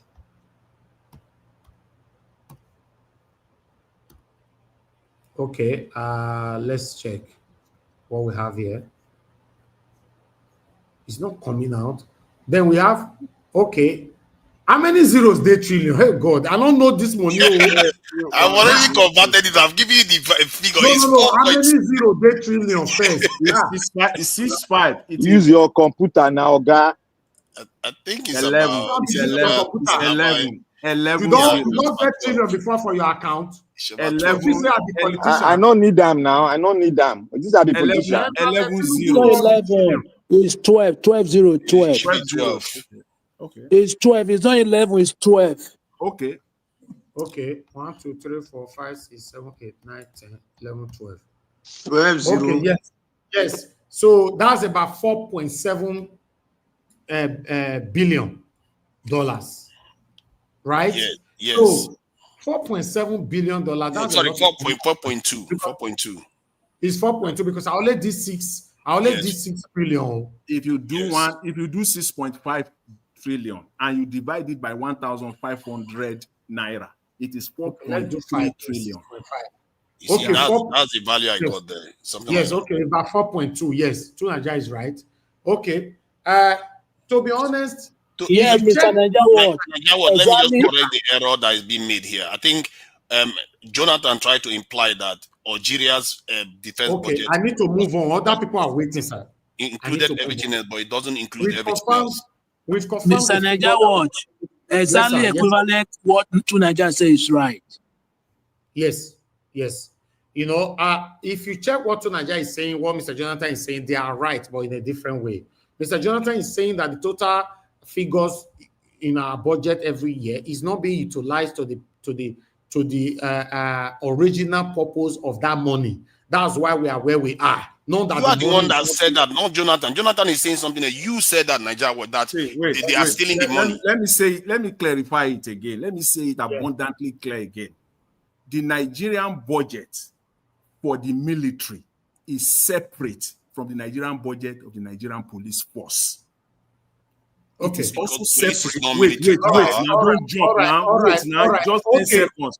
There are 3 budgets here. Wait, Mr. Elvis. Mr. Jonathan is right now. He's right. There are 3 budgets here. Let me say this, please. Just let's learn a little. Mr. Jonathan, be quick now. People are waiting. Yeah. Let me be quick. There are 3 budgets here: military budget, police budget, interior ministry budget. I've said that already. Now, but when you go to all these countries, they have one budget, interior ministry. And it is that interior ministry budget only that somebody is quoting for us here. In Nigeria, we have 3 separate. That's what I'm saying. That is not true. Their defense budget is not interior budget. You see why I say both of you should just stop. Both of you cannot continue be arguing with yourselves while lots of people wait. Is not fair. Please. What you are repeating right now, I've read it out already. The interior budget, whatever budget, Tinubu budget, a Yaradua budget, or whatever, I've said it all. Please, we cannot continue to be reversing back again. Let's move on to the next person. Madam Patricia, if you are there, talk to us. Your final submission, 2 minutes, man. Thank you. Madam Patricia is not in the building. Victory, please talk to us. Your final submission, 2 minutes.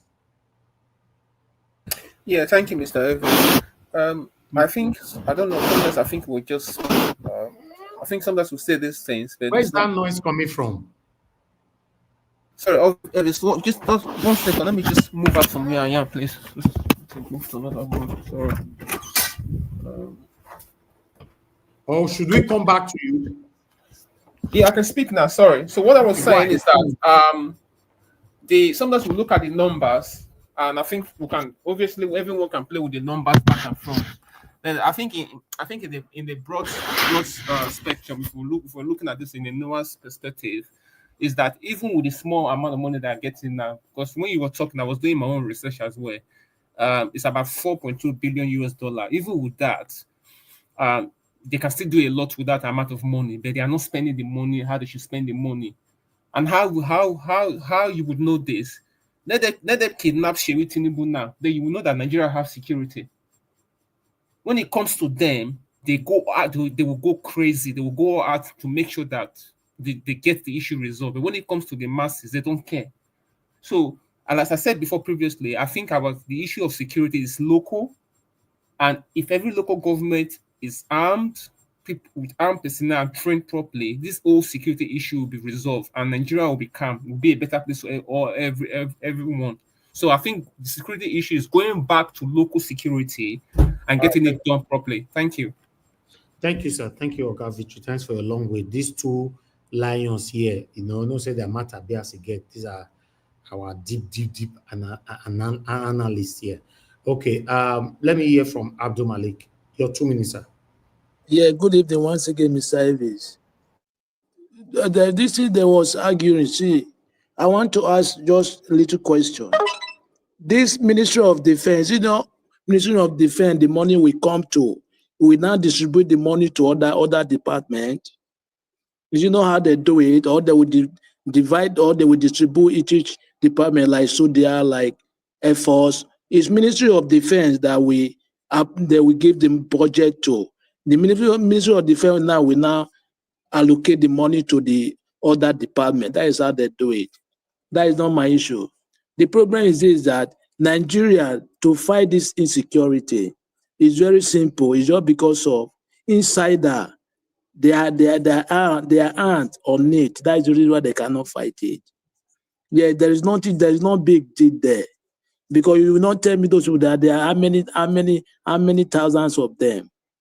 Yeah, they are not much. Yes, 300, 400,000 of terrorists in Nigeria, right? Why can't they fight those people? Just because of their hand on it. That's why that is the reason why they cannot fight it. Look at what happened in Benue State now. Is it not clear? It's very clear for you. How can the president tell the governor there to go and negotiate with them? It's very somehow. Thank you very much, Mr. Nigeria Watch. God bless you, sir. Thank you very much. Izon, thank you very much, sir, for your long wait. Please give us your final submission, sir.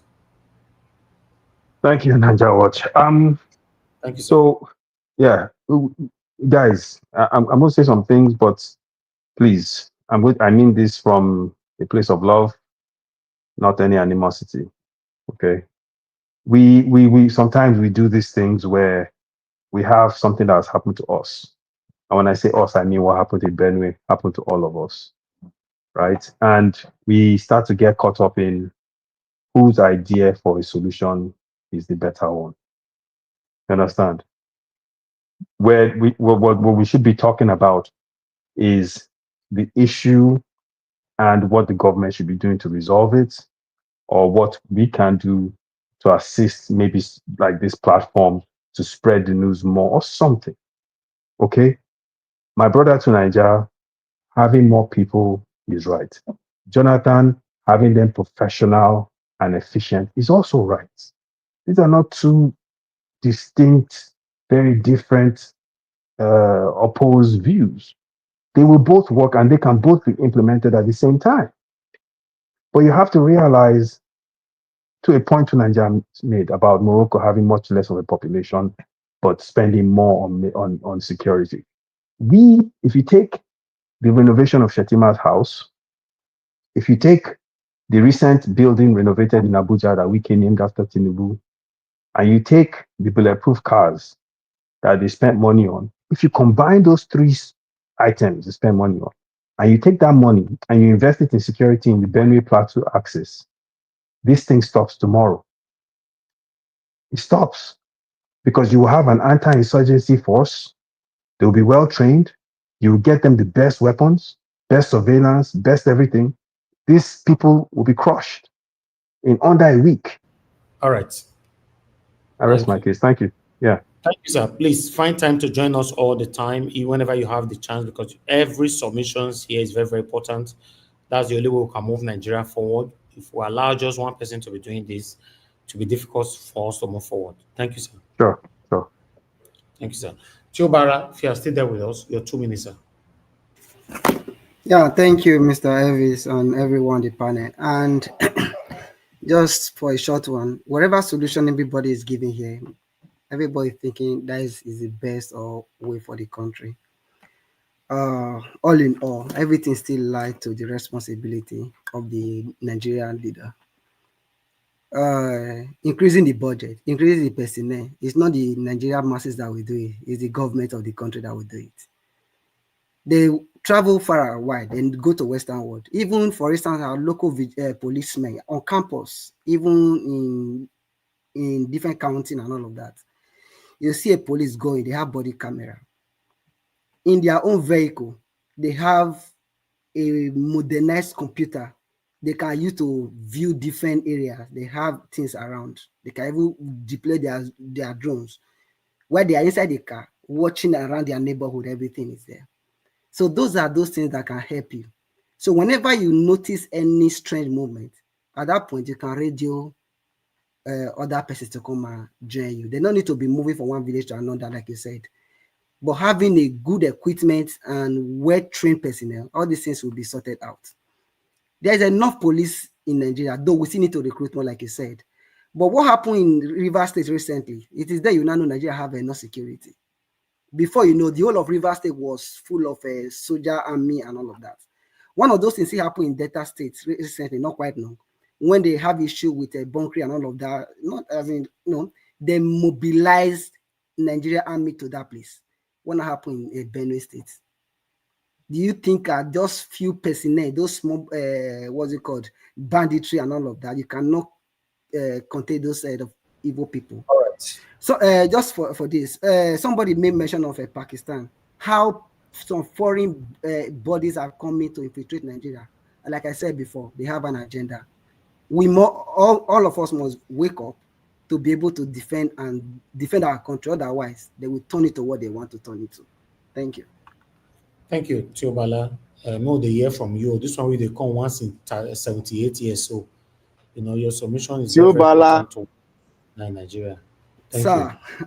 I'm 100% with you today. You talking well. Thank you. Black Panther, I remain 1 minute for your final submission. You don't already use 1 minute. Thank you. I feel allocate my time to somebody. Okay, yes, you can. Yes, quickly now. I want to give Oga Jonathan my time. Okay, Let he have something to say. Okay, yes, thank you. All right, Mr. Odua, your final submission, 2 minutes. Mr. Jonathan, get ready. Okay, thank you. Well, recruit or no recruit, all those things are not what is our problem. Money or no money, that is not our problem. Our problem here is those people that is top military officers are the one destroying Benue, and they are all Fulanis. Tuku Burutaye, the time and Buhari, they were all Fulani. They were destroying Benue and destroying the entire Nigeria. Buhari have left now. The one they left over, they put their brothers, who they call repentant Boko Haram, into military. I've sent Nigeria. I sent you two Nigeria soldiers who spoke at. I sent you the video this morning. I don't know if you play it. If you hear those boys, you will know that what is killing us now in Nigeria, it is because we, the Nigerians, have given this Fulani hand to overcome in everything in Nigeria, because Buhari have made them the general. That is why they always take the Nigerians to Safara. Sambisa, called in Sambisa for the name of they want to go and fight Boko Haram. They will start killing the Nigerians, then the name of their killing soldier. Why will you expect that? The Nigerian soldier doesn't, but before you know, they will destroy all those soldiers and collect their weapons. They destroy all soldiers. Is it spirit that is coming to come and destroy? And why do they buy to Kanu jet, whatever they call the jet? Why are those jets not fighting, supporting those soldiers? No, because these people called general are the one destroying Nigeria. And that is why the president said, go and dialogue with. Which kind of dialogue? Nigerian people, resist the federal government to defend yourself. because the land belongs to you. There is no land called federal government. There is no state called federal government. There is no one person called federal government. All of us, Nigerians, defend yourself from all these Fulani who have occupied your land in the name of one movement, one Africa, one this and religion. Now, if not, we will not have place called our home. Fulani will take all over. Buhari have said, give them in each state, a local government in each state. If not, we will not agree. If not, by now, the country will have been Fulani country. Thank you.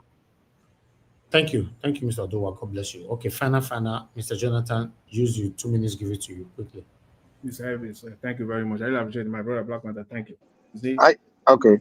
Yeah, the fact that politicians will come and they will say they will do this, they will do that, and they ended up doing it, does not translate to solution of that problem. Politicians say things that suits them during campaign. So the fact that politicians and their operatives will come and say they will recruit during their campaign does not mean that is the solution to the problem. After all, politicians have said so many things in the past which they went on to carry out, but the problems are still there. The problem are still there. So saying it does not translate to solution. So we cannot hang and sit on that.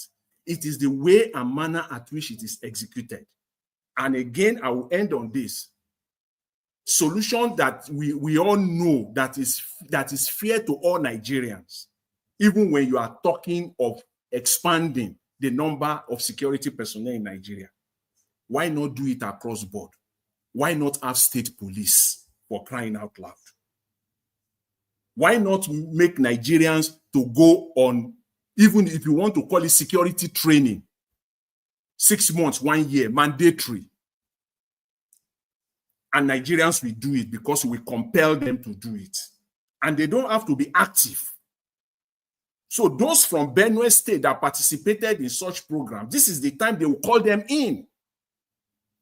They will call them in now. This is their time. And if the Benue State governor, the incumbent, said, I still need more, other states can chip in. But as I said, Nigerian politicians, they are not ready to do that because it will not suit them. It will not suit their corruption and their rigging machinery. It won't suit it. But that is a solution that even if you are talking of expanding the number, talk of something that is even fair, not just to throw money at it. And then the corruption will continue and goes on and on and on. And here we are. Thank you, Mr. Elvis. I will leave you there. All right. Thank you. Thank you, Mr. Jonathan. I want to appreciate every one of you that came into the panel today to Nigeria. Mr. Jonathan, Mother Patricia, Victory, Mr. Abdul Malik, Mr. Ezon. Thank you, my wonderful people. Then thank you, Tio Bala. It was good to hear from you, Mr. Odowa, and my brother Black Panther. God bless you all. I would like to appreciate those of you that called in, Mother Deborah. Thank you very much. I appreciate you, Tony Africa, and Wale also called in as well. Those of you that super chatted the platform, Mother Peggy Modi, thank you very much, man, and happy birthday to you once again. Thank you, Mother Suberry. God bless you. Michael Ganamaro, God bless you, sir. I appreciate you. My brother Mike Akambare, happy birthday to you once again as well. In the comment section, Mother of Mom with Aslora, thank you very much for me. I appreciate you. Thanks for all that you do, and I love you so much. Thank you very much, Abu Azi. Thank you very much. God bless you, sir. Appreciate you for all that you do. Love Maduka, thank you very much, man. Tony Africa, thank you. I appreciate you all right there. Karen Bay, I can see you. Betsmark, thank you, sir. Lumide Akewomi, it's good to hear from you, my brother. Thanks for joining us today. Thank you to Nigeria. I can see you right there as well, the comment section. And Debsy, thank you very much. Thank you, Modi, once again. Clement, I can see you. And Bright, and many, many, many others. And God bless you, my people. I would like to quickly say this before I press on that button to end the show. The reason why we are where we are today in Nigeria is not because the budget is not attractive. All the budget that they're passing every year in Nigeria is very, very attractive. It's because we have satanic set of people who call themselves government. Since this country was created, if I'm not mistaken, or since 1999 now, this satanic set of group of group of people, they have been recycling themselves, doing turn by turn to rule the country, drain the country, and suffocate the citizens of the country, the Federal Republic of Nigeria. So the problem is not the budget that they pass every year. The problem is the utilization of the budget. Because obviously, when they pass a budget of, let's say, 100%, they end up using 1% for that proposed reason of the budget. And there is no way you will see results when you are using 1% of what was originally proposed 100% for. You can't see results. So that's the problem. The problem we are facing is not the budget. The budget come in well, but these people are using it for themselves, for their personal gain and personal interest. So my people, until we continue to speak truth to power without any kind of embracement of sentimentalism, we are not going anywhere, because a lot of people still support these people till tomorrow, regardless of what we all are facing right now. Many people are still fighting for these people. They still speak for these people, either directly or indirectly. Go to social media platform or comment section where you post things, or rather on Twitter. You still see people who still speak for these people. Oh, not be Tinubu problem now, not be Buhari destroy the country. Just imagine that statement. It's just like Peter Obi was allowed to rule, and I'm criticizing Peter Obi here. One satanic individualism will not come here to attack me to say, oh, Nigeria was stop. Now Tinubu spoil the country. Now why they blame Peter Obi? Because obviously you go see that people. I'm telling you, because I'm telling you guys now in advance. For any reason, Peter Obi will rule us in the future. These kind of people when they see with Tinubu people, so now we'll see with Peter Obi. Peter Obi never become president. You see the way some satanic obedient they behave. I'm obedient, but I'm a very straightforward, transparent obedient. I'm not satanic, and I can never be satanic. But today, Peter Obi not be our president yet. We get people that will never let you criticize Peter Obi for any reason. So the same people right now are there supporting satanic Tinubu's government right now. They were there satanically supporting Buhari's government. The same thing with Jonathan. The same thing with Obaseki in Edo State. The same thing with Oshomole. The same thing. They are currently supporting Okpebolo. They are always there. But my final says that please, regardless of this distraction from this set of people, continue to speak truth to power. That is the only weapon that you have. That is the only conscience that you can demonstrate. Not because what we people say, you know what is right. You'll be blabbing and be jumping around it. I can never be part of that. Look where we are today based on our continuous biasness, based on our continuous practices of ethnicism, tribalism. Even as of today, despite the hardship, economic hardship in Nigeria right now in the country, you are still seeing some people say, I prefer my countryman to be there. But not worry, make it time was complete. That's why we have a long way to go. I've said this so many times that the problem we really have in Nigeria is not just the government. If care is not taken, if we holistically look at it, you will see that the problem of Nigeria is more of the people than the government. Some of you might argue this, but I would like us to argue this next time because I'm rounding up right now. The problem of Nigeria is more of the people than the government, because it's the people that can bring in this government into power. Most of the people, their mindset have been captured based on religionism, tribalism, ethnicism, traditionalism, nepotism, and favoritism. All these zimzims have destroyed the mindset majority of Nigerians today.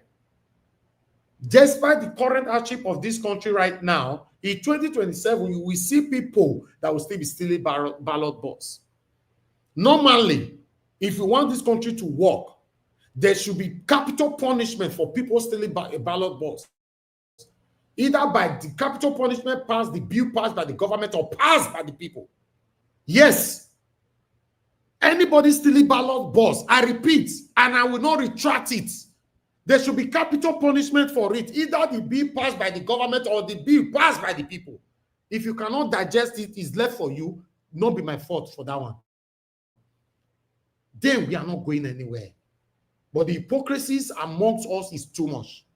Many of us that were happy just now, right now, many are still hypocrites, especially the day you will touch on the tail of that person they like or their favorite. That's where the problem lies.